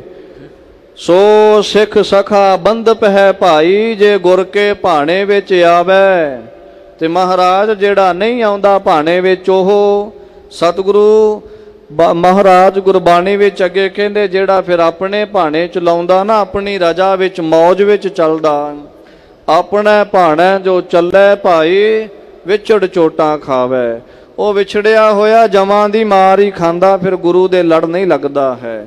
ਇਸ ਲਈ ਭਾਣੇ ਨੂੰ ਮੰਨੇ ਗੁਰਸਿੱਖ ਸਦਾ ਲਈ। ਮਨ ਹੰਤਾ ਨਿਤ ਕਰਹਿ ਨਿਕੰਦ, ਔਰ ਆਪਣੇ ਤਨ ਦਾ ਹੰਕਾਰ ਕਰਨਾ ਵੀ ਮੈਂ ਬਹੁਤ ਸੁਨੱਖਾਂ ਜਾਂ ਮੇਰੇ ਅੰਦਰ ਬਹੁਤ ਬਲ ਹੈ, ਮੇਰੇ ਸਰੀਰ ਵਿੱਚ ਤਾਕਤ ਬਹੁਤ ਜ਼ਿਆਦਾ, ਐਸੇ ਹਉਮੈ ਹੰਕਾਰ ਨੂੰ ਤਨ ਹੰਤਾ ਨੂੰ ਛੱਡ ਦੇਣਾ। ਮਨ ਟਿਕ ਜਾਏ ਨਾਮ ਪਰ ਜਪੈ। ਔਰ ਜਦੋਂ ਇਸ ਤਰ੍ਹਾਂ ਤਿਆਗ ਕਰਦਿਆਂ ਕਰਦਿਆਂ ਗੁਰਸਿੱਖ ਦਾ ਮਨ ਬਾਣੀ ਤੇ ਨਾਮ ਤੇ ਟਿਕ ਜਾਵੇ, ਪ੍ਰਭੂ ਸਹਾਇਕ ਹੋਵੇ ਤਬੈ। ਉਸ ਵੇਲੇ ਫਿਰ ਉਹ ਸਤਿਗੁਰੂ ਮਹਾਰਾਜ ਸਹਾਈ ਹੁੰਦੇ ਆ ਲੋਕ ਔਰ ਪਰਲੋਕ ਦੇ ਵਿੱਚ। ਸਿਰ ਮਸਤਕ ਰੱਖਿਆ ਪਾਰ ਬ੍ਰਹਮੰ, ਹਸਤ ਕਾਇਆ ਰੱਖਿਆ ਪਰਮੇਸ਼ਵਰ ਹੈ। ਆਤਮ ਰੱਖਿਆ ਗੋਪਾਲ ਸੁਆਮੀ, ਧਨ ਚਰਨ ਰੱਖਿਆ ਜਗਦੀਸ਼ਵਰ ਹੈ। ਸਰਬ ਰੱਖਿਆ ਗੁਰ ਦਇਆਲ ਹੈ, ਭੈ ਦੁਖ ਵਿਨਾਸ਼ਨ ਹੈ। ਭਗਤ ਵਚਲ ਅਨਾਥ ਨਾਥੇ, ਜਿਨ੍ਹਾਂ ਨੇ ਆਸਰਾ ਲਿਆ ਹੋਵੇ। ਸਰਨ ਨਾਨਕ ਪੁਰਖ ਅਚੁੱਤ ਹੈ, ਜਿਹੜੇ ਸ਼ਰਨ ਵਿੱਚ ਆ ਜਾਣ ਉਹਨਾਂ ਤੇ ਸਤਿਗੁਰੂ ਫਿਰ ਸਦਾ ਹੀ ਦਇਆ ਕਰਦੇ, ਉਹਨਾਂ ਦੀ ਇਸ ਤਰ੍ਹਾਂ ਸਹਾਇਤਾ ਕਰਦੇ ਹਨ। ਉਹਨਾਂ ਦਾ ਪ੍ਰਭੂ ਸਹਾਈ ਹੋ ਜਾਂਦਾ, ਜਿਹੜੇ ਸਦਾ ਉਹਦਾ ਆਸਰਾ ਲੈ ਲੈਣ। ਜਦੋਂ ਰਸਨਾ ਜਪਦੀ ਜਪਦੀ ਮਨ ਮੰਨ ਜਾਵੇ ਬਾਣੀ ਦੇ ਲਈ, ਜਨਮ ਅਨੇਕ ਪਾਪ ਕੇ ਖੋਏ। ਫਿਰ ਕਹਿੰਦੇ ਅਨੇਕਾਂ ਜਨਮਾਂ ਦੇ ਪਾਪ ਚਲੇ ਜਾਂਦੇ ਐ। ਸਕੇ ਪਛਾਣ ਆਤਮਾ ਜੋਏ। ਔਰ ਸਾਰੇ ਪਾਪ ਲੱਥਣ ਤੋਂ ਬਾਅਦ ਅਜੇ ਹੈ, ਅਜੇ ਅਸੀਂ ਮੰਗਦੇ ਤਾਂ ਹਾਂ, ਅਰਦਾਸ ਵੀ ਕਰਦੇ, ਨਿਤਨੇਮ ਵੀ ਕਰਦੇ, ਪਰ ਅਜੇ ਅਵਸਥਾ ਉਨੀ ਨਹੀਂ ਬਣਦੀ, ਆਤਮੇ ਦੀ ਪਹਿਚਾਣ ਨਹੀਂ ਹੁੰਦੀ। ਕਿਉਂ ਨਹੀਂ ਹੁੰਦੀ? ਕਿਉਂਕਿ ਜਨਮ ਜਨਮ ਕੀ ਇਸ ਮਨ ਕੋ ਮਲ ਲਾਗੀ, ਕਾਲਾ ਹੋਵਾ ਸਿਆ ਹੋ। ਅਜੇ ਦਾ ਆ ਹਸ਼ਰ ਹੈ। ਜਿੱਦਣ ਬੰਦਗੀ ਦੇ ਨਾਲ ਮਨ ਮੰਨ ਜਾਵੇ, ਮਨ ਸਾਫ਼ ਹੋ ਜਾਵੇ, ਤਾਂ ਉਦਣ ਫਿਰ ਆਪਣੇ ਆਤਮੇ ਵਿੱਚੋਂ ਪਰਮਾਤਮਾ ਲੱਭਦਾ। ਦੋਹਰਾ ਇੱਕ ਦਿਨ ਵਿੱਚ ਦੀਵਾਨ ਕੇ ਗੁਰੂ ਅਗਾਰੀ ਹੋਏ। ਇੱਥੇ ਪਿਛਲਾ ਪ੍ਰਸੰਗ ਸੰਪੂਰਨ ਹੁੰਦਾ ਹੈ, ਅਗਲੇ ਪ੍ਰਸੰਗ ਦੀ ਪ੍ਰਾਰੰਭਤਾ ਕਰਦੇ ਹਨ।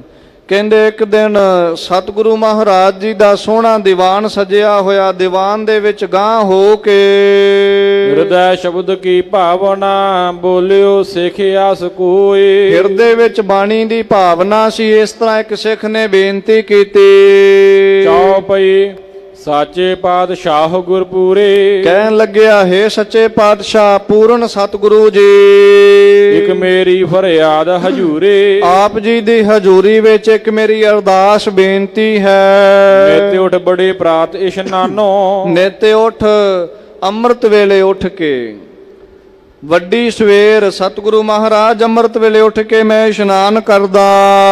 ਪਾਠ ਸੁਖਮਨੀ ਸਦਾ ਬਖਾਨੋ, ਔਰ ਜਾਨਾ ਆਪ ਜੀ ਦੀ ਦਇਆ ਕਿਰਪਾ ਦੇ ਨਾਲ ਮੈਂ ਸੁਖਮਨੀ ਸਾਹਿਬ ਜੀ ਦੀ ਬਾਣੀ ਦਾ ਰੋਜ਼ ਪਾਠ ਕਰਦਾ ਅੰਮ੍ਰਿਤ ਵੇਲੇ।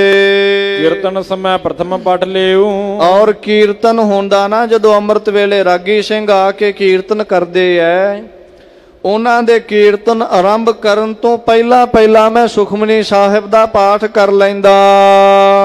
ਪੁਨ ਸੁਨਬੇ ਮਹਿ ਨਿਜ ਮਨ ਦੇਉ। ਔਰ ਸੁਖਮਨੀ ਦਾ ਭੋਗ ਪਾ ਕੇ ਉਸ ਤੋਂ ਬਾਅਦ ਜਦੋਂ ਰਬਾਬੀ ਸਿੰਘ ਆ ਕੇ ਸਾਜ ਦੇ ਨਾਲ ਕੀਰਤਨ ਕਰਦੇ, ਰਾਗ ਅਲਾਪਦੇ ਐ, ਤਾਂ ਫਿਰ ਮੈਂ ਉਹਨਾਂ ਦੇ ਕੋਲੋਂ ਗੁਰਬਾਣੀ ਦਾ ਕੀਰਤਨ ਸੁਣਦਾ ਮਨ ਲਾ ਕੇ। ਅਸ਼ਟਪਦੀ ਇੱਕ ਰਹਿ ਗਈ ਆਜ। ਕਹਿੰਦਾ ਅੱਜ ਦੀ ਘਟਨਾ ਸੁਣੋ, ਬੜਾ ਸੋਹਣਾ ਪ੍ਰਸੰਗ, ਧਿਆਨ ਦਿਓ।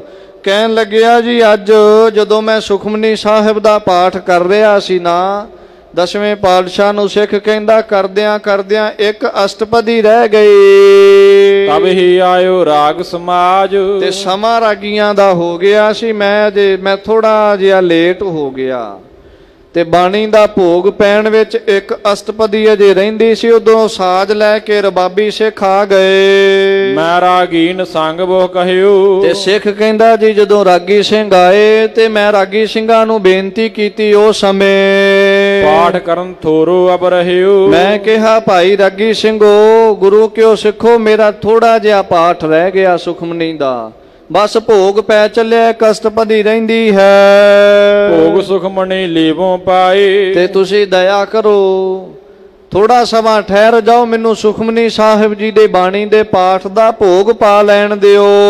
ਪੀਛੇ ਕੀਰਤਨ ਕਰੋ ਬਣਾਏ। ਉਸ ਤੋਂ ਬਾਅਦ ਤੁਸੀਂ ਕੀਰਤਨ ਪ੍ਰਾਰੰਭ ਕਰ ਲਿਓ, ਫਿਰ ਮੈਂ ਵੀ ਸੁਣਾਂਗਾ ਆਨੰਦ ਨਾਲ। ਬਹੁ ਕਹਿ ਰਹੇ ਹੋ ਨਾ ਕੈਸੇ ਮਾਨਿਓ। ਕਵੀ ਰਾਜ ਲਿਖਦੇ, ਸਿੱਖ ਕਹਿੰਦਾ, ਮਹਾਰਾਜ ਮੈਂ ਬੜੀਆਂ ਬੇਨਤੀਆਂ ਕੀਤੀਆਂ, ਮੈਂ ਬਹੁਤ ਵਾਰੀ ਕਿਹਾ ਰਾਗੀ ਸਿੰਘਾਂ ਨੂੰ, ਇਹਨਾਂ ਮੇਰਾ ਬਚਨ ਨਹੀਂ ਮੰਨਿਆ। ਨਹੀਂ ਸੁਖਮਨੀ ਭੋਗ ਬਖਾਨਿਓ, ਤੇ ਮੇਰੇ ਸੁਖਮਨੀ ਸਾਹਿਬ ਦੇ ਪਾਠ ਦਾ ਭੋਗ ਨਹੀਂ ਪਾਉਣ ਦਿੱਤਾ ਮੈਨੂੰ। ਸਾਜ ਬਜਾਏ ਸੋ ਰਾਗੀ ਉਚਾਰਾ, ਔਰ ਆਪਣੇ ਸਾਜ ਖੋਲ ਕੇ ਨਾ ਇਹ ਸਾਜਾਂ ਦੇ ਨਾਲ ਸਾਜ ਵਜਾ ਕੇ ਕੀਰਤਨ ਆਰੰਭ ਕਰ ਦਿੱਤਾ। ਕਰਿਓ ਕੀਰਤਨ ਸਭਾ ਮਝਾਰਾ, ਔਰ ਦੀਵਾਨ ਦੇ ਵਿੱਚ ਇਹਨਾਂ ਨੇ ਜਦੋਂ ਕੀਰਤਨ ਆਰੰਭ ਕਰ ਦਿੱਤਾ ਹੈ, ਤਬ ਮੈਂ ਕਹਿਓ ਤੁਮੈ ਤਨਖਾਹ। ਤਾਂ ਉਸ ਸਮੇਂ ਮਹਾਰਾਜ ਮੈਂ ਫਿਰ ਉੱਠ ਕੇ ਨਾ ਇਹਨਾਂ ਸਿੰਘਾਂ ਰਾਗੀ ਸਿੱਖਾਂ ਨੂੰ ਮੈਂ ਕਿਹਾ, ਭਾਈ ਮੈਂ ਤੁਹਾਡੇ ਤਾਈਂ ਹੁਣ ਤਨਖਾਹ ਲਵਾਵਾਂਗਾ। ਲਗਵਾਵੋ ਕੈ ਸ੍ਰੀ ਗੁਰ ਪਾਹ, ਗੁਰੂ ਗੋਬਿੰਦ ਸਿੰਘ ਸਾਹਿਬ ਮਹਾਰਾਜ ਦੇ ਚਰਨਾਂ ਵਿੱਚ ਮੈਂ ਅਰਦਾਸ ਕਰਕੇ ਤੁਹਾਨੂੰ ਤਨਖਾਹ ਲਵਾਉਣੀ ਹੁਣ। ਸਾਚੇ ਪਾਤਸ਼ਾਹ ਪ੍ਰਭ ਪੂਰੇ, ਇਹ ਸੱਚੇ ਪਾਤਸ਼ਾਹ ਦੀਨ ਦੁਨੀਆ ਦੇ ਮਾਲਕ ਪ੍ਰਭੂ ਪੂਰੇ ਸਤਿਗੁਰੂ ਜੀ, ਕਰੀਆ ਮੇਰੋ ਨਿਆਉ ਹਦੂਰੇ। ਮਹਾਰਾਜ ਮੈਂ ਤੁਹਾਡੇ ਚਰਨਾਂ ਵਿੱਚ ਆਇਆ, ਤੇ ਜਿਹੜਾ ਤੁਹਾਡੇ ਚਰਨਾਂ ਵਿੱਚ ਆ ਜਾਂਦਾ ਉਹਦਾ ਨਿਆਂ ਤੁਸੀਂ ਕਰਦੇ ਹੋ। ਤੇ ਆਪ ਜੀ ਦੀ ਮੈਂ ਸ਼ਰਨ ਤੱਕੀ ਹੈ, ਇਹਨਾਂ ਮੈਨੂੰ ਬਾਣੀ ਦਾ ਭੋਗ ਨਹੀਂ ਪਾਉਣ ਦਿੱਤਾ, ਪਹਿਲਾਂ ਹੀ ਕੀਰਤਨ ਆਰੰਭ ਕਰ ਲਿਆ, ਮੇਰੀ ਬੇਨਤੀ ਨਹੀਂ ਮੰਨੀ। ਮਹਾਰਾਜ ਦਇਆ ਕਰੋ, ਮੇਰਾ ਨਿਆਂ ਕਰੋ ਹੁਣ ਆਪ ਜੀ। ਮੁਖ ਤੇ ਮੁਸਕਾਏ ਬਖਾਨਾ, ਤੇ ਜਦੋਂ ਸਿੱਖ ਨੇ ਬੇਨਤੀ ਕੀਤੀ ਮਹਾਰਾਜ ਮੁਸਕਰਾ ਪਏ, ਮੱਠਾ ਜਿਹਾ ਹੱਸੇ ਦਸਵੇਂ ਪਾਤਸ਼ਾਹ ਜੀ ਔਰ ਬਚਨ ਕਰਦੇ ਹਨ, ਭਾਈ ਸਿੱਖਾ ਸੁਨੋ ਸੁਜਾਨਾ। ਮਹਾਰਾਜ ਕਹਿੰਦੇ ਸੁਣ ਭਾਈ ਸਿਆਣਿਆਂ ਗੁਰ ਸਿੱਖਾ, ਨਹ ਜਾਨੋ ਰਾਗੀ ਤਨਖਾਹੀ। ਮਹਾਰਾਜ ਕਹਿਣ ਲੱਗੇ ਰਾਗੀ ਤਨਖਾਹੀਏ ਨਹੀਂ ਹਨ, ਇਹਨਾਂ ਨੂੰ ਕਾਹਦੀ ਤਨਖਾਹ ਲਾਉਣੀ ਹੈ? ਗੁਰਬਾਣੀ ਮੈਂ ਗਾਵਣ ਜਾਹੀ। ਇਹ ਤਾਂ ਗੁਰਬਾਣੀ ਗਾ ਰਹੇ ਸਨ, ਔਰ ਜਿਹੜੇ ਗੁਰਬਾਣੀ ਦਾ ਕੀਰਤਨ ਕਰਦੇ ਉਹ ਤਨਖਾਹੀਏ ਥੋੜਾ ਹੁੰਦੇ ਹਨ। ਰਾਜਾ ਸੁਣਤੇ ਬਾਤ ਚਲਾਵੈ, ਮਹਾਰਾਜ ਕਹਿੰਦੇ ਗੁਰਬਾਣੀ ਗਾਉਣ ਵਾਲਾ, ਗੁਰਬਾਣੀ ਦਾ ਕੀਰਤਨ ਕਰਨ ਵਾਲਾ ਤਨਖਾਹੀਆ ਨਹੀਂ ਹੁੰਦਾ। ਤਨਖਾਹੀਆ ਕੌਣ ਹੁੰਦਾ ਉਹ ਦੱਸਦੇ ਹਨ।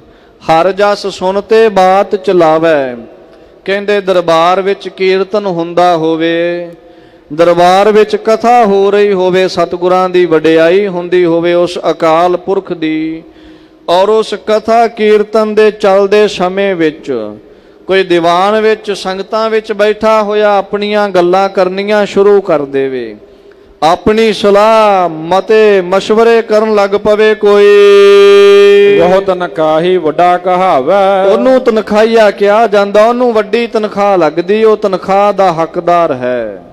ਜਿਹੜਾ ਕਥਾ ਕੀਰਤਨ ਦੇ ਵਿੱਚ ਆਪਣੀਆਂ ਗੱਲਾਂ ਕਰੇ ਨਾ, ਉਹ ਤਨਖਾਹੀਆ ਹੁੰਦਾ ਹੈ। ਤੂੰ ਸੰਗਤ ਕੋ ਦਿਲ ਚ ਬੀਣੀ, ਮਹਾਰਾਜ ਕਹਿੰਦੇ ਤੂੰ ਜਿਹੜਾ ਨਿਤਨੇਮ ਕਰਦਾ ਨਾ, ਸੁਖਮਨੀ ਸਾਹਿਬ ਦਾ ਪਾਠ ਕਰਦਾ, ਇਹ ਇੱਕ ਐਵੇਂ ਹੈ ਜਿਵੇਂ ਦਾਣੇ ਦੇ ਦੇਣੇ ਸੰਗਤ ਨੂੰ ਛਕਣ ਦੇ ਲਈ। ਇੱਕ ਉਦਾਹਰਨ ਦੇ ਕੇ ਸਮਝਾ ਰਹੇ ਮਹਾਰਾਜ ਵੀ ਨਿਤਨੇਮ ਕਰਨ ਦਾ, ਆਪਣੇ ਲਈ ਜਿਵੇਂ ਪਾਠ ਕਰਨਾ ਸੰਗਤ ਵਿੱਚ, ਉਹਦਾ ਕੀਰਤਨ ਦਾ ਔਰ ਕਥਾ ਦਾ ਲਾਹਾ ਕੀ ਹੈ। ਇਸ ਲਈ ਧਿਆਨ ਦੇ ਕੇ ਸੁਣਨ ਵਾਲੀ ਕਥਾ, ਮਹਾਰਾਜ ਕਹਿੰਦੇ ਤੂੰ ਚਬੀਣੀ ਦੇਣਾ, ਜਿਹੜਾ ਪਾਠ ਕਰਦਾ ਰੋਜ਼ ਸੁਖਮਨੀ ਦਾ, ਉਹ ਐਵੇਂ ਹੈ ਜਿਵੇਂ ਦਾਣੇ ਦੇਣੇ ਹਨ, ਜਿਸ ਤੇ ਤ੍ਰਿਪਤ ਹੋਤ ਹੈ ਝੀਣੀ। ਤੇ ਦਾਣੇ ਕੋਈ ਮੁੱਠ ਦਾਣੇ ਖਾ ਕੇ ਰੱਜ ਥੋੜਾ ਜਾਂਦਾ ਹੈ।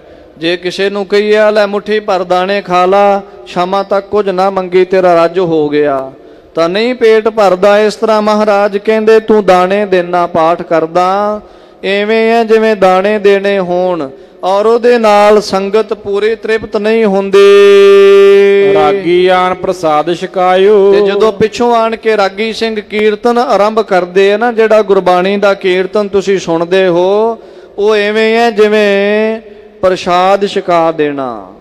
ਜਿਵੇਂ ਰਾਗੀ ਸਿੰਘ ਕੀਰਤਨ ਆਰੰਭ ਕਰਦੇ ਹੋ, ਸੰਗਤ ਨੂੰ ਪ੍ਰਸ਼ਾਦ ਛਕਾਉਂਦੇ ਹਨ। ਵੱਡ ਭਾਗਣ ਕੋ ਬਹੁਤ ਰਪਤਾਇਓ, ਤੇ ਵੱਡੇ ਭਾਗਾਂ ਵਾਲੇ ਥੋੜਾ ਜ਼ਿਆਦਾ ਛਕ ਲੈਂਦੇ ਹਨ।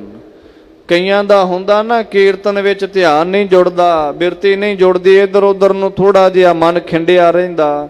ਤੇ ਕਈ ਗੁਰਸਿੱਖ ਜਿਹੜੇ ਐ ਬੜੀ ਲਗਨ ਦੇ ਨਾਲ ਐਨ ਨੇਤਰ ਬੰਦ ਕਰਕੇ ਸ਼ਰਧਾ ਔਰ ਭਾਵਨਾ ਵਿੱਚ ਭਿੱਜੇ ਹੋਏ ਸਤਿਗੁਰਾਂ ਦੀ ਬਾਣੀ ਦਾ ਕੀਰਤਨ ਸੁਣਦੇ ਹਨ। ਨਾਲ ਨਾਲ ਗਾਇਨ ਵੀ ਕਈ ਕਰਦੇ ਐ, ਨਹੀਂ ਤਾਂ ਸੁਣਦੇ ਤਾਂ ਬੜੇ ਲਗਾ ਦੇ ਨਾਲ। ਇਸ ਤਰ੍ਹਾਂ ਜਿਹੜੇ ਬਹੁਤਾ ਪ੍ਰੇਮ ਕਰਕੇ ਸੁਣਦੇ ਫਿਰ ਉਹ ਬਹੁਤਾ ਰੱਜਦੇ ਹਨ। ਇਨ ਪਰ ਗੁਰ ਕੀ ਖੁਸ਼ੀ ਉਦਾਰਾ। ਸਤਿਗੁਰੂ ਮਹਾਰਾਜ ਕਹਿਣ ਲੱਗੇ, ਭਾਈ ਸਿੱਖਾ ਤੂੰ ਰਾਗੀਆਂ ਨੂੰ ਤਨਖਾਹ ਕਾਤੇ ਲਵਾਉਣੀ, ਇਹਨਾਂ ਤੇ ਤਾਂ ਵੱਡੇ ਸਤਿਗੁਰਾਂ ਦੀ ਖੁਸ਼ੀ ਹੋਈ ਬਹੁਤ ਜ਼ਿਆਦੀ ਹੈ। ਕਲਯੁਗ ਕੀਰਤਨ ਨਾਮ ਆਧਾਰਾ। ਮਹਾਰਾਜ ਨੇ ਤਾਂ ਕਿਹਾ ਕਲਯੁਗ ਮੈਂ ਕੀਰਤਨ ਪ੍ਰਧਾਨਾ। ਕਲਯੁਗ ਦੇ ਅੰਦਰ ਪ੍ਰਮਾਤਮਾ ਦੀ ਵਡਿਆਈ ਕੀਰਤਨ ਕਰਨਾ, ਉਹਦੀ ਕੀਰਤ ਕਰਨੀ ਮਹਾਨ ਹੈ। ਕਲਯੁਗ ਕੀਰਤਨ ਨਾਮ ਆਧਾਰਾ। ਕਲਯੁਗ ਦੇ ਸਮੇਂ ਅੰਦਰ ਤਾਂ ਇੱਕ ਨਾਮ ਦਾ, ਇੱਕ ਕੀਰਤਨ ਦਾ ਆਸਰਾ ਆਧਾਰ ਹੈ। ਗੁਰੂ ਭਾਵਨੀ ਧਰ ਕੈ ਜੋ। ਔਰ ਜਿਹੜਾ ਵੀ ਗੁਰਸਿੱਖ ਪ੍ਰੇਮ ਦੇ ਨਾਲ ਸਤਿਗੁਰੂ ਸੱਚੇ ਪਾਤਸ਼ਾਹ ਦੇ ਨਾਲ ਪ੍ਰੇਮ ਰੱਖਦਾ, ਭਾਵਨਾ ਰੱਖ ਕੇ ਹਿਰਦੇ ਵਿੱਚ ਸ਼ਬਦ ਕੀਰਤਨ ਕਰ ਹੈ ਕੋ। ਜੇ ਕੋਈ ਮਾਈ ਭਾਈ ਗੁਰੂ ਕਾ ਸਿੱਖ ਸ਼ਰਧਾ ਭਾਵਨਾ ਨਾਲ ਕੀਰਤਨ ਕਰਦਾ ਨਾ ਗੁਰਬਾਣੀ ਦਾ, ਗੁਰੂ ਸੰਗ ਬਣਿਆ ਵੈ ਤਾਹੀਂ, ਤਾਂ ਉਹਦੀ ਫਿਰ ਸਤਿਗੁਰੂ ਸੱਚੇ ਪਾਤਸ਼ਾਹ ਜੀ ਦੇ ਨਾਲ ਬਣ ਆਉਂਦੀ। ਸਤਿਗੁਰੂ ਨਾਲ ਬਹੁਤਾ ਪਿਆਰਾ ਲੱਗਦਾ ਉਹ ਗੁਰਸਿੱਖ। ਇਹ ਕੀਰਤਨ ਕਰਨਾ ਗੁਰਬਾਣੀ ਦਾ, ਇੱਕ ਕੀਰਤਨ ਕਰਨਾ ਕਿਸੇ ਲਾਲਚ ਵਸ ਹੋ ਕੇ, ਲਾਲਸਾ ਦੇ ਲਈ। ਇੱਕ ਸਤਿਗੁਰਾਂ ਦੀ ਬਾਣੀ ਦਾ ਕੀਰਤਨ ਜਾਂ ਕਥਾ ਕਰਨੀ ਐਨ ਰਸ ਲੈਣ ਲਈ ਭਿੱਜ ਕੇ, ਕੋਈ ਲੋਭ ਨਹੀਂ, ਕੋਈ ਲਾਲਚ ਨਹੀਂ, ਆਨੰਦ ਵਿੱਚ ਭੇਜੇ ਹੋਏ ਸੱਚੀ ਉਹਦੀ ਕੀਰਤੀ ਸਮਝ ਕੇ ਉਹਦੀ ਵਡਿਆਈ ਕਰਨੀ। ਜਿਹੜੇ ਉਹਦੀ ਵਡਿਆਈ ਸਮਝ ਕੇ ਕੀਰਤਨ ਕਰਦੇ ਨਾ ਰਾਗੀ ਸਿੰਘ, ਮਹਾਰਾਜ ਕਹਿੰਦੇ ਉਹ ਤਾਂ ਉਹਨੂੰ ਬਹੁਤੇ ਹੀ ਪਿਆਰੇ ਲੱਗਦੇ। ਐਨ ਨੇੜਤਾ ਬਣ ਜਾਂਦੀ ਉਹਨਾਂ ਦੇ। ਪ੍ਰਾਪਤ ਹੋਵੇ ਸੁਖ ਭਵ ਮਾਹੀ।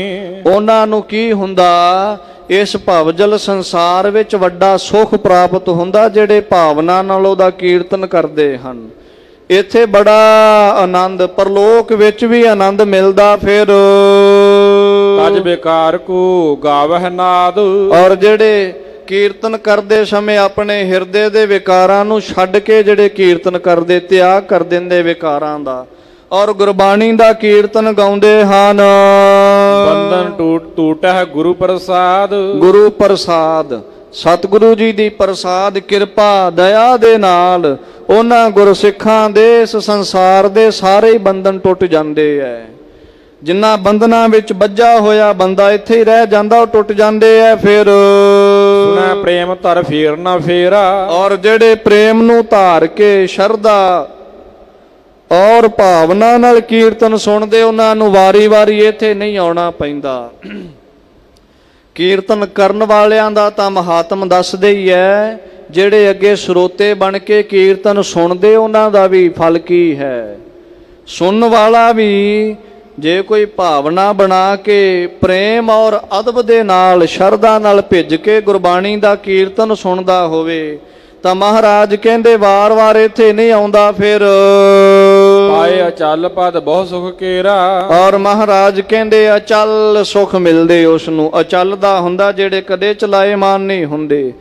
ਜਿੰਨਾ ਚਿਰ ਸੰਸਾਰ ਵਿੱਚ ਰਹਿੰਦਾ ਸੁਖ ਮਾਣਦਾ ਹੈ, ਜਦੋਂ ਇਥੋਂ ਚਲਿਆ ਜਾਂਦਾ ਫਿਰ ਉਹ ਪਰਲੋਕ ਵਿੱਚ ਸੁਖ ਮਾਣਦਾ। ਸ਼ਬਦ ਅਰਥ ਕੋ ਨਿਰਣੈ ਕਰ। ਔਰ ਜਿਹੜਾ ਗੁਰਬਾਣੀ ਦੇ ਸ਼ਬਦਾਂ ਦੀ ਕਥਾ ਕਰਦਾ ਹੈ, ਕੀਰਤਨ ਦਾ ਸੁਣ ਲਿਆ, ਪਾਠ ਦਾ ਸੁਣ ਲਿਆ, ਹੁਣ ਅੱਗੇ ਮਹਾਰਾਜ ਕਹਿੰਦੇ ਜਿਹੜਾ ਅਰਥ ਕਰਦਾ ਹੋਵੇ ਬਾਣੀ ਦੇ, ਜੋ ਜੋ ਸਤਿਗੁਰਾਂ ਦੀ ਬਾਣੀ ਕਹਿ ਰਹੇ, ਉਸ ਗੁਰਬਾਣੀ ਦੇ ਉਹਨਾਂ ਅਰਥਾਂ ਨੂੰ ਸ਼ੁੱਧ ਤਰੀਕੇ ਨਾਲ ਕਰਕੇ ਸੰਗਤ ਵਿੱਚ ਸੁਣਾਉਂਦਾ ਜੋ ਭਾਈ। ਗੁਰ ਕੋ ਕਹਿਬੋ ਸਾਚ ਉਚਰੈ। ਜਿਵੇਂ ਜਿਵੇਂ ਬਾਣੀ ਵਿੱਚ ਕਿਹਾ, ਇੱਕ ਤਾਂ ਹੈ ਨਾ ਅਰਥ ਕਰਨਾ, ਤੇ ਅਰਥ ਉਹ ਕਰਨਾ ਜਿਹੜਾ ਆਪਣੇ ਦੇ ਚੰਗਾ ਹੋਵੇ। ਤੇ ਜਿੱਥੇ ਦਿਖਿਆ ਵੀ ਮੇਰੇ ਤੇ ਗੱਲ ਲੱਗ ਗਈ, ਇੱਥੇ ਮੇਰੀ ਕਮੀ ਆ ਰਹੀ, ਉਥੇ ਅਰਥ ਲੁਕਾ ਲੈਣਾ ਤੇ ਅਰਥ ਨੂੰ ਬਦਲ ਕੇ ਉਲਟ ਤਰੀਕੇ ਨਾਲ ਸੰਗਤ ਨੂੰ ਸੁਣਾ ਦੇਣਾ, ਉਹ ਤਾਂ ਬਿਲਕੁਲ ਹੀ ਨਿਰਾਦਰ ਗੁਰਬਾਣੀ ਦਾ। ਉਹਦੇ ਤੇ ਗੁਰੂ ਸਾਹਿਬ ਦੀ ਕੋਈ ਖੁਸ਼ੀ ਨਹੀਂ ਹੁੰਦੀ। ਹਾਂ, ਕੋਈ ਗੁਰਬਾਣੀ ਦੀ ਕਥਾ ਕਰਦਾ ਹੋਵੇ ਤੇ ਜਿਵੇਂ ਦਾ ਉਪਦੇਸ਼ ਬਾਣੀ ਵਿੱਚ ਸਤਿਗੁਰੂ ਦਿੰਦੇ ਹੈ ਨਾ, ਬਿਲਕੁਲ ਉਸ ਉਪਦੇਸ਼ ਨੂੰ ਸ਼ੁੱਧ ਅਰਥ ਕਰਕੇ ਸੰਗਤਾਂ ਵਿੱਚ ਸੁਣਾਉਣ ਵਾਲਾ ਹੋਵੇ, ਉਸੇ ਤਰ੍ਹਾਂ ਸੰਗਤ ਵਿੱਚ ਸਤਿਗੁਰੂ ਦੀ ਵਡਿਆਈ ਕਰਦਾ ਹੋਵੇ। ਸੋ ਸੰਗਤ ਕੋ ਦੈ ਪਕਵਾਨ। ਕਹਿਣ ਲੱਗੇ ਉਹ ਫਿਰ ਸਤਿਗੁਰੂ ਮਹਾਰਾਜ ਜੀ ਦੀ ਸੰਗਤ ਨੂੰ ਪਤਾ ਕੀ ਦਿੰਦਾ, ਉਹ ਐਵੇਂ ਹੈ ਜਿਵੇਂ ਪਾਠ ਕਰਨ ਵਾਲਾ ਐਵੇਂ ਹੈ ਜਿਵੇਂ ਉਹਨੇ ਚਬੀਣੀ ਮੁੱਠੀ ਭਰ ਦਾਣੇ ਦੇ ਦਿੱਤੇ, ਕੁਝ ਸਮਾਂ ਛਕ ਲਓ। ਕੀਰਤਨ ਕਰਨ ਵਾਲਾ ਐਵੇਂ ਹੈ ਜਿਵੇਂ ਸੰਗਤ ਨੂੰ ਪਿੱਛੋਂ ਆ ਕੇ ਉਹਨੇ ਪ੍ਰਸ਼ਾਦ ਵਰਤਾ ਦਿੱਤਾ ਹੋਵੇ। ਤੇ ਜਿਹੜਾ ਕਥਾ ਕਰਦਾ ਨਾ, ਸ਼ੁੱਧ ਅਰਥ ਸੁਣਾਉਂਦਾ ਗੁਰਬਾਣੀ ਦੇ, ਉਹ ਐਵੇਂ ਹੈ ਜਿਵੇਂ ਕਈ ਪ੍ਰਕਾਰ ਦੇ ਪੱਕੇ ਹੋਏ ਭੋਜਨ ਸੰਗਤਾਂ ਨੂੰ ਛਕਾ ਰਿਹਾ ਹੋਵੇ ਵੀ ਆ ਛਕ ਕੇ ਆਨੰਦ ਲਓ, ਤ੍ਰਿਪਤੀ ਹੋ ਜਾਵੇ ਤੁਹਾਡੀ। ਕਥਾ ਕਰਨੀ ਐਵੇਂ ਹੈ ਜਿਵੇਂ ਪਕਵਾਨ ਛਕਾ ਰਹੇ ਹੋਣ। ਮధుਰ ਸਨ ਗਦਾ ਸਵਾਦ ਮਹਾਨ, ਮਧੁਰ ਮਿੱਠੇ ਪਦਾਰਥ। ਕਵੀਰਾਜ ਲਿਖਦੇ ਐ, ਸਤਿਗੁਰੂ ਕਲਗੀਧਰ ਪਾਤਸ਼ਾਹ ਕਹਿਣ ਲੱਗੇ ਮਿੱਠੇ ਪਦਾਰਥ ਛਕਾਉਣੇ। ਇਸ ਤਰੀਕੇ ਦੇ ਨਾਲ ਸੰਗਤ ਦੇ ਅੰਦਰ ਮਧੁਰ ਸਨ ਗਦਾ ਸਵਾਦ ਮਹਾਨ, ਬਹੁਤੇ ਮਹਾਨ ਤੇ ਸਵਾਦਿਸ਼ਟ ਪਕਵਾਨ ਛਕਾਉਣ ਦੇ ਬਰਾਬਰ। ਬਖਤਾ ਸਰੋਤਾ ਸੁਭਗਤ ਪਾਵੇ, ਜੇ ਕਿਤੇ ਦੋਨਾਂ 'ਚ ਭਾਵਨਾ ਹੋਵੇ ਨਾ, ਵੀ ਬਖਤੇ ਦੇ ਵਿੱਚ ਵੀ ਭਾਵਨਾ ਹੋਵੇ ਤੇ ਗਾਂ ਜਿਹੜਾ ਸੁਣਨ ਵਾਲਾ ਵੀ ਪ੍ਰੇਮ ਭਾਵਨਾ ਵਿੱਚ ਬੈਠਾ ਸੁਣਦਾ ਹੋਵੇ, ਤੇ ਫਿਰ ਭਾਈ ਗੁਰਸਿੱਖੋ ਦੋਵੇਂ ਗਤੀ ਪਾ ਲੈਂਦੇ ਹਨ। ਗਤ ਦਾ ਅਰਥ ਹੁੰਦਾ ਮੁਕਤ ਹੋ ਜਾਣਾ ਸੰਸਾਰ ਵਿੱਚੋਂ, ਉਹ ਦੋਵੇਂ ਮੁਕਤ ਹੋ ਜਾਂਦੇ ਐ। ਫਿਰ ਅੰਤ ਵਿਖਿਆ ਗੁਰੂ ਰੂਪ ਸਮਾਵੇ, ਤੇ ਅਖੀਰ ਦੇ ਸਮੇਂ ਜਾ ਕੇ ਸਤਿਗੁਰਾਂ ਵਿੱਚ ਹੀ ਸਮਾ ਜਾਂਦੇ, ਗੁਰੂ ਰੂਪ ਹੀ ਹੋ ਜਾਂਦੇ ਹਨ। ਇਮ ਅਧਿਕਾਰ ਸ਼ਬਦ ਕੋ ਜਾਣ, ਇਸ ਤਰ੍ਹਾਂ ਭਾਈ ਸ਼ਬਦ ਦਾ ਅਧਿਕਾਰ ਜਾਣ ਲਿਆ ਜਿਨ੍ਹਾਂ ਨੇ, ਫਲ ਪਰ ਰਾਖੋ ਦ੍ਰਿਸ਼ਟ ਸੁਜਾਨ। ਉਹਨਾਂ ਨੂੰ ਇਹੀ ਉਪਦੇਸ਼ ਹੈ, ਜੇ ਤੁਹਾਨੂੰ ਸਮਝ ਆ ਜਾਵੇ ਨਾ ਗੁਰਬਾਣੀ ਦੇ ਕੀਰਤਨ ਕਥਾ ਦੀ ਪਾਠ ਦੀ, ਤੇ ਕਦੇ ਵੀ ਕਿਸੇ ਲੋਭ ਲਈ ਨਹੀਂ, ਗੁਰਬਾਣੀ ਦਾ ਜੋ ਪੜ੍ਹਨ ਦਾ ਮਹਾਤਮ ਮਿਲਦਾ, ਜੋ ਦਾ ਸਾਰ ਹੈ, ਉਹਦੇ ਤੇ ਆਪਣੀ ਨਜ਼ਰ ਰੱਖਿਆ ਕਰੋ। ਇਹ ਨਹੀਂ ਵੀ ਮੈਨੂੰ ਕਿਸੇ ਬਾਬੇ ਨੇ ਕਹਿ ਦਿੱਤਾ, ਕਿਸੇ ਦੇਹ ਧਾਰੀ ਨੇ ਕਿਹਾ ਫਲਾਣਾ ਸਿਆ ਇੰਨੇ ਦਿਨ ਪਾਠ ਕਰਿਆ ਕਰ ਤੇ ਮੈਂ ਓਨੇ ਦਿਨ ਕਿਸੇ ਨੌਕਰੀ ਦੀ ਆਸ ਨੂੰ ਲੈ ਕੇ ਕਰਾਂ। ਨਹੀਂ, ਲਾਲਚੀ ਨਹੀਂ ਬਣਨਾ ਗੁਰਸਿੱਖ ਨੇ, ਨਾ ਹੀ ਗੁਰੂ ਨੂੰ ਵਿਕਾਊ ਸਮਝਣਾ ਹੈ। ਸਤਿਗੁਰਾਂ ਦੇ ਘਰ ਕਮੀ ਕੋਈ ਨਹੀਂ, ਇਸ ਗੱਲ ਦਾ ਤਾਂ ਕੋਈ ਸ਼ੰਕਾ ਨਹੀਂ। ਸਭ ਕੁਝ ਮਿਲਦਾ, ਜੋ ਮੰਗੋਗੇ ਉਹ ਦਾਤਾਂ ਝੋਲੀ ਭਰਦੀਆਂ ਹਨ। ਪਰ ਇੰਨਾ ਕਿ ਖਿਆਲ ਰੱਖੋ, ਸਤਿਗੁਰੂ ਜੀ ਦੇ ਘਰ ਵਿੱਚ ਮਿਲਦਾ ਸਭ ਕੁਝ ਹੈ, ਪਰ ਅਸੀਂ ਗੁਰੂ ਨੂੰ ਇਹ ਨਹੀਂ ਜਤਾਉਣ ਲੱਗ ਪੈਣਾ ਵੀ ਅਸੀਂ ਤੇਰੇ ਅੱਗੇ ਇੰਨੀ ਮਾਇਆ ਜਾਂ ਆ ਰੱਖਾਂਗੇ, ਇਹਦੇ ਬਦਲੇ ਸਾਨੂੰ ਆ ਦੇ। ਗੁਰੂ ਦਿੰਦਾ ਸਭ ਕੁਝ ਹੈ, ਮੰਗਦਾ ਕੁਝ ਨਹੀਂ ਸਾਡੇ ਕੋਲੋਂ। ਸਿਰਫ ਇੱਕ ਪਿਆਰ ਦੀ ਦਾਤ ਚਾਹੀਦੀ, ਇੱਕ ਪ੍ਰੇਮ ਚਾਹੀਦਾ, ਜਿਹੜਾ ਉਹਦੇ ਘਰ ਵਿੱਚ ਆਣ ਕੇ ਕੋਈ ਕਰ ਲਵੇ ਤਾਂ ਉਹਦੀਆਂ ਝੋਲੀਆਂ ਬਰਕਤਾਂ ਨਾਲ ਭਰ ਜਾਂਦੀਆਂ ਹਨ। ਇਸ ਲਈ ਗੁਰਸਿੱਖ ਨੇ ਲਾਲਚ ਲੋਭੀ ਹੋ ਕੇ ਗੁਰਬਾਣੀ ਦਾ ਪਾਠ ਕਦੇ ਨਹੀਂ ਕਰਨਾ। ਗੁਰਸਿੱਖ ਨੇ ਗੁਰਬਾਣੀ ਪੜ੍ਹਨੀ ਹੈ ਸਦਾ ਸਦਾ ਭਾਵਨਾ ਦੇ ਨਾਲ, ਤੇ ਅਰਦਾਸ ਕਰਨੀ, ਮਹਾਰਾਜ ਵਿਸਰ ਨਾਹੀ ਦਾਤਾਰ ਆਪਣਾ ਨਾਮ ਦੇਹੋ, ਗੁਣ ਗਾਵਾਂ ਦਿਨ ਰਾਤ ਨਾਨਕ ਚਾਓ ਇਹੋ। ਆਪ ਜੀ ਦੇ ਗੁਣੀ ਗਾਈ ਜਾਵਾਂ, ਤੁਹਾਡੀ ਵਡਿਆਈ ਕਰਦਾ ਰਹਾਂ, ਬਸ ਇਹ ਮਹਾਨ ਦਾਤ ਕਿਰਪਾ ਕਰਕੇ ਝੋਲੀ ਵਿੱਚ ਪਾ ਦਿਓ। ਇਸ ਤਰ੍ਹਾਂ ਗੁਰਸਿੱਖਾਂ ਨੇ ਬਾਣੀ ਦਾ ਪਾਠ ਕਰਦਿਆਂ ਉਹਦੇ ਸਾਰ ਤੇ ਰਹਿਣਾ ਵੀ ਜੇ ਅਸੀਂ ਇਹ ਬਾਣੀ ਪੜ੍ਹੀਏ, ਬਾਣੀ ਵਿੱਚ ਇੰਨੀ ਤਾਕਤ ਇੰਨੀ ਬਰਕਤ ਹੈ, ਇਕੱਲੇ ਸੰਸਾਰ ਦੇ ਸੁੱਖ ਨਹੀਂ ਦਿੰਦੀ, ਇਹਨੇ ਸਾਨੂੰ ਪਰਲੋਕ ਦੇ ਸੁੱਖ ਵੀ ਦੇ ਦੇਣੇ, ਮੁਕਤ ਕਰ ਦੇਵੇਗੀ। ਐਸੀ ਭਾਵਨਾ ਬਣਾ ਕੇ ਗੁਰਬਾਣੀ ਦਾ ਨਿਤਨੇਮ, ਗੁਰਬਾਣੀ ਦਾ ਪਾਠ ਕਰਨਾ ਹੈ। ਦੋਹਰਾ ਸੰਗਤ ਸਭ ਨਿਸ਼ਚੈ ਤਰੈ, ਗੁਰ ਕੀ ਸ਼ਰਣੀ ਆਏ। ਸਤਿਗੁਰੂ ਮਹਾਰਾਜ ਕਹਿੰਦੇ ਇਸ ਗੱਲ ਵਿੱਚ ਕੋਈ ਦੁਬਿਧਾ ਕੋਈ ਸ਼ੰਕਾ ਨਹੀਂ, ਜਿਹੜਾ ਗੁਰੂ ਦੀ ਸ਼ਰਨ ਵਿੱਚ ਆ ਜਾਂਦਾ ਸਾਰੇ ਹੀ ਤਰ ਜਾਂਦੇ ਹਨ। ਜੇ ਤੁਸੀਂ ਚੱਲ ਕੇ ਆਏ ਹੋ ਨਾ ਧੰਨ ਗੁਰੂ ਗ੍ਰੰਥ ਸਾਹਿਬ ਜੀ ਦੀ ਸ਼ਰਨ, ਧੰਨ ਗੁਰੂ ਰਾਮਦਾਸ ਮਹਾਰਾਜ ਜੀ ਸੱਚੇ ਪਾਤਸ਼ਾਹ ਜੀ ਦੀ ਸ਼ਰਨ ਦੇ ਅੰਦਰ, ਬਸ ਇੱਕ ਮੇਰੀ ਬੇਨਤੀ ਪੱਲੇ ਬੰਨੋ, ਭਰੋਸਾ ਪੂਰਾ ਰੱਖਿਓ, ਭਾਵਨਾ ਪੂਰੀ ਰੱਖਿਓ, ਸਤਿਗੁਰਾਂ ਦੇ ਘਰੋਂ ਖਾਲੀ ਕਦੇ ਨਹੀਂ ਮੁੜੋਗੇ। ਕਿਉਂ? ਸਤਿਗੁਰਾਂ ਦਾ ਇੱਕ ਸੁਭਾਅ ਹੈ, ਜੋ ਸ਼ਰਨ ਆਵੇ ਤਿਸ ਕੰਠ ਲਾਵੇ, ਉਹ ਬਿਰਦ ਸੁਆਮੀ ਸੰਦਾ। ਜਿਹੜਾ ਸ਼ਰਨ ਵਿੱਚ ਆ ਜਾਂਦਾ ਉਹਨੂੰ ਮਹਾਰਾਜ ਆ ਕੰਠ ਦਾ ਮਤਲਬ ਹੁੰਦਾ ਗਲ ਨਾਲ ਲਾ ਲੈਣਾ, ਚਰਨਾਂ ਵਿੱਚ ਵੀ ਨਹੀਂ, ਗਲੇ ਨਾਲ ਲਾ ਲੈਂਦੇ, ਗਲਵੱਕੜੀ ਵਿੱਚ ਲੈਂਦੇ, ਤੂੰ ਸਾਡੀ ਸ਼ਰਨ ਵਿੱਚ ਆਇਆ। ਇਸ ਲਈ ਸਦਾ ਭਰੋਸਾ ਰੱਖ ਕੇ ਭਾਵਨਾ ਲੈ ਕੇ ਸਤਿਗੁਰੂ ਮਹਾਰਾਜ ਜੀ ਦੇ ਦਰਬਾਰ ਦੇ ਵਿੱਚ ਸ਼ਰਨ ਗ੍ਰਹਿਣ ਕਰਨੀ ਹੈ। ਕਦੇ ਵੀ ਆਪਣੇ ਆਪ ਨੂੰ ਵੱਡਾ ਜਣਾ ਕੇ ਜਾਂ ਲੋਭੀ ਲਾਲਚੀ ਹੋ ਕੇ ਨਿਤਨੇਮ ਬਾਣੀ ਨਹੀਂ ਪੜਨੀ। ਭਰੋਸਾ ਰੱਖੋ ਸਤਿਗੁਰੂ ਸਭ ਕੁਝ ਹੀ ਦੇ ਦਿੰਦੇ, ਮੁਕਤੀ ਮਿਲਦੀ ਗੁਰਸਿੱਖ ਦੇ ਤਾਈ। ਇਹਾਂ ਭੁਗਤ ਆਗੇ ਮੁਕਤ ਮਾਰਗ ਬਦ ਬਤਾਏ। ਇੱਥੇ ਭੋਗਣ ਨੂੰ ਸੁਖ ਮਿਲਦੇ ਐ, ਅੱਗੇ ਮੁਕਤੀ ਦੀਆਂ ਦਾਤਾਂ ਮਿਲਦੀਆਂ, ਸੁਖ ਦਾ ਰਸਤਾ ਨਜ਼ਰ ਆਉਂਦਾ। ਚਾਉ ਪਈ ਦਇਆ ਸਿੰਧ ਇਮ ਕਹਿ ਪੇ ਮੋਣ। ਦਇਆ ਸਿੰਧ, ਦਇਆ ਦੇ ਘਰ ਸਮੁੰਦਰ ਸਤਿਗੁਰੂ ਸੱਚੇ ਪਾਤਸ਼ਾਹ ਜੀ ਨੇ ਇਸ ਤਰ੍ਹਾਂ ਇਹ ਬਚਨ ਕੀਤਾ ਔਰ ਇਹ ਬਚਨ ਕਰਕੇ ਸ਼ਾਂਤ ਚੁੱਪ ਹੋ ਗਏ ਹਨ। ਸਿੱਖਣ ਸੁਣਿਓ ਮਹਾਤਮ ਸ੍ਰਵਣ। ਸਿੱਖਾਂ ਨੇ ਬਾਣੀ ਦਾ ਸਾਰਾ ਮਹਾਤਮ ਆਪਣੇ ਕੰਨਾਂ ਵਿੱਚ ਸੁਣਿਆ ਭਾਈ। ਭਏ ਆਨੰਦ ਦੇਖ ਮੁਖ ਇੰਦ। ਔਰ ਇਸ ਤਰ੍ਹਾਂ ਮਹਾਰਾਜ ਦਾ ਸਰੂਪ ਤੱਕਦੇ, ਕੋਈ ਦਸਵੇਂ ਪਾਤਸ਼ਾਹ ਜੀ ਦਾ ਚਿਹਰਾ ਇਹੋ ਜਿਹਾ ਵੀ ਵੇਖਦੇ ਹੀ ਆਨੰਦ ਹੋ ਜਾਂਦਾ। ਵੇਖਦਿਆਂ ਹੀ ਦਰਸ਼ਨ ਪਰਸਿਆ ਗੁਰੂ ਕੈ, ਜਨਮ ਮਰਨ ਦੁਖ ਜਾਏ। ਦੀਦਾਰ ਹੀ ਇਹੋ ਜਿਹੇ ਹਨ। ਸਤਿਗੁਰਾਂ ਦੇ ਦਰਸ਼ਨ ਕਰਦੀ ਸੰਗਤ ਭਏ ਆਨੰਦ ਦੇਖ ਮੁਖ ਇੰਦ। ਇੰਦਰ ਦੇਵਤੇ ਵਰਗਾ ਜਿਵੇਂ ਉਹ ਸਭਾ ਵਿੱਚ ਸ਼ੋਭਦਾ, ਐਵੇਂ ਸਿੱਖਾਂ ਦੀ ਸਭਾ ਵਿੱਚ ਮਹਾਰਾਜ ਦਾ ਚਿਹਰਾ ਹੈ ਸ਼ੋਭਦੇ ਸਤਿਗੁਰੂ। ਬੜਾ ਆਨੰਦ ਹੁੰਦਾ ਸਿੱਖਾਂ ਵਿੱਚ। ਬੰਦਨ ਕਰੈ ਚਰਨ ਅਰਬਿੰਦ। ਔਰ ਵਾਰੀ ਵਾਰੀ ਸਤਿਗੁਰੂ ਮਹਾਰਾਜ ਜੀ ਦੇ ਚਰਨਾਂ ਤੇ ਨਮਸਕਾਰਾਂ ਕਰਦੇ ਐ, ਹੱਥ ਜੋੜ ਜੋੜ ਕੇ। ਏਕ ਦਿਵਸ ਸੁਭ ਸੁਰਪਤ ਜੈਸੇ। ਇੱਕ ਦਿਨ ਕਹਿੰਦੇ ਜਿਵੇਂ ਦੇਵਤਿਆਂ ਦੀ ਸਭਾ ਹੁੰਦੀ। ਸਹਿਜ ਸੁਭਾਏ ਸਤਿਗੁਰੂ ਬੈਸੇ। ਸਹਿਜ ਸੁਭਾ ਮਹਾਰਾਜ ਸੱਜੇ ਸਨ।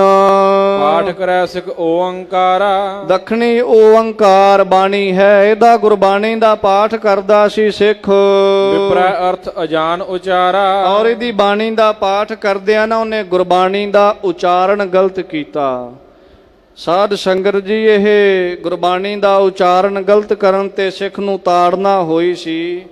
ਇਹ ਕਥਾ ਜਿਹੜੀ ਹੈ ਪ੍ਰਸੰਗ ਬੜਾ ਸੋਹਣਾ ਹੈ, ਪਰ ਸਮਾਂ ਸੀਮਤ ਹੈ, ਇਸ ਕਰਕੇ ਇੱਥੇ ਕਥਾ ਨੂੰ ਸੰਕੋਚੀਏ। ਸਤਿਗੁਰੂ ਦਇਆ ਕਰਨੇ ਵਾਲੀ ਕਥਾ ਕੱਲ ਦੇ ਦੀਵਾਨ ਵਿੱਚ ਆਪ ਜੀ ਸ਼ਰਵਣ ਕਰਿਓ। ਸਤਿਗੁਰੂ ਸ੍ਰੀ ਗੁਰੂ ਰਾਮਦਾਸ ਸਾਹਿਬ ਜੀ ਮਹਾਰਾਜ ਗਰੀਬ ਨਿਵਾਜ ਸਤਿਗੁਰਾਂ ਦਾ ਕੋਟਾਨ ਕੋਟ ਸ਼ੁਕਰ, ਜਿਨ੍ਹਾਂ ਨੇ ਆਪਣੇ ਦਰ ਤੇ ਹਾਜ਼ਰੀ ਭਰਨ ਦਾ ਸੁਭਾਗ ਸਮਾਂ ਬਖਸ਼ਿਸ਼ ਕੀਤਾ ਹੈ। ਧੰਨ ਧੰਨ ਸਤਿਗੁਰੂ ਸ੍ਰੀ ਗੁਰੂ ਗ੍ਰੰਥ ਸਾਹਿਬ ਮਹਾਰਾਜ ਸੱਚੇ ਪਾਤਸ਼ਾਹ ਜੀ ਦਾ ਕੋਟਾਨ ਕੋਟ ਸ਼ੁਕਰ ਹੈ। ਔਰ ਸਤਿਗੁਰੂ ਮਹਾਰਾਜ ਜੀ ਦੇ ਘਰ ਦੇ ਮੁੱਖ ਗ੍ਰੰਥੀ ਸਿੰਘ ਸਾਹਿਬ ਗਿਆਨੀ ਜਗਤਾਰ ਸਿੰਘ ਜੀ ਦਾ ਕੋਟਾਨ ਕੋਟ ਸ਼ੁਕਰ, ਜਿਨ੍ਹਾਂ ਨੇ ਇਹ ਸਮਾਂ ਦਿੱਤਾ ਹੈ। ਮਹਾਰਾਜ ਕਿਰਪਾ ਕਰਨ। ਸਤਿਗੁਰੂ ਜੀ ਦੀਆਂ ਪਾਵਨ ਵਡਿਆਈਆਂ ਕਰਦਿਆਂ ਏਕ ਨਹੀਂ ਅਨੇਕ ਪ੍ਰਕਾਰ ਦੀਆਂ ਭੁੱਲਾਂ ਗਲਤੀਆਂ ਹੋ ਗਈਆਂ ਹੋਣਗੀਆਂ, ਅਣਜਾਣ ਸਮਝ ਕੇ ਖਿਮਾ ਕਰਿਓ। ਅਰਦਾਸ ਬੇਨਤੀ ਕਰਿਓ ਸਤਿਗੁਰੂ ਸ਼ਰਧਾ ਭਾਵਨਾ ਨਾਲ ਕਥਾ ਕਰਨ ਦੇ ਬਲ ਬਖਸ਼ਣ ਜੀ। ਸਮਾਪਤੀ ਦੀਆਂ ਪੰਕਤੀਆਂ ਪੜੋ, ਗੁਰ ਫਤਿਹ ਵਿੱਚ ਸਾਂਝ ਪਾਈਏ ਜੀ। ਪਾਠ ਕਰਹਿ ਸਿਖ ਓੰਕਾਰਾ। ਵਿਪਰੈ ਅਰਥ ਅਜਾਣ ਉਚਾਰਾ। ਵਾਹਿਗੁਰੂ ਜੀ ਕਾ ਖਾਲਸਾ, ਵਾਹਿਗੁਰੂ ਜੀ ਕੀ ਫਤਿਹ।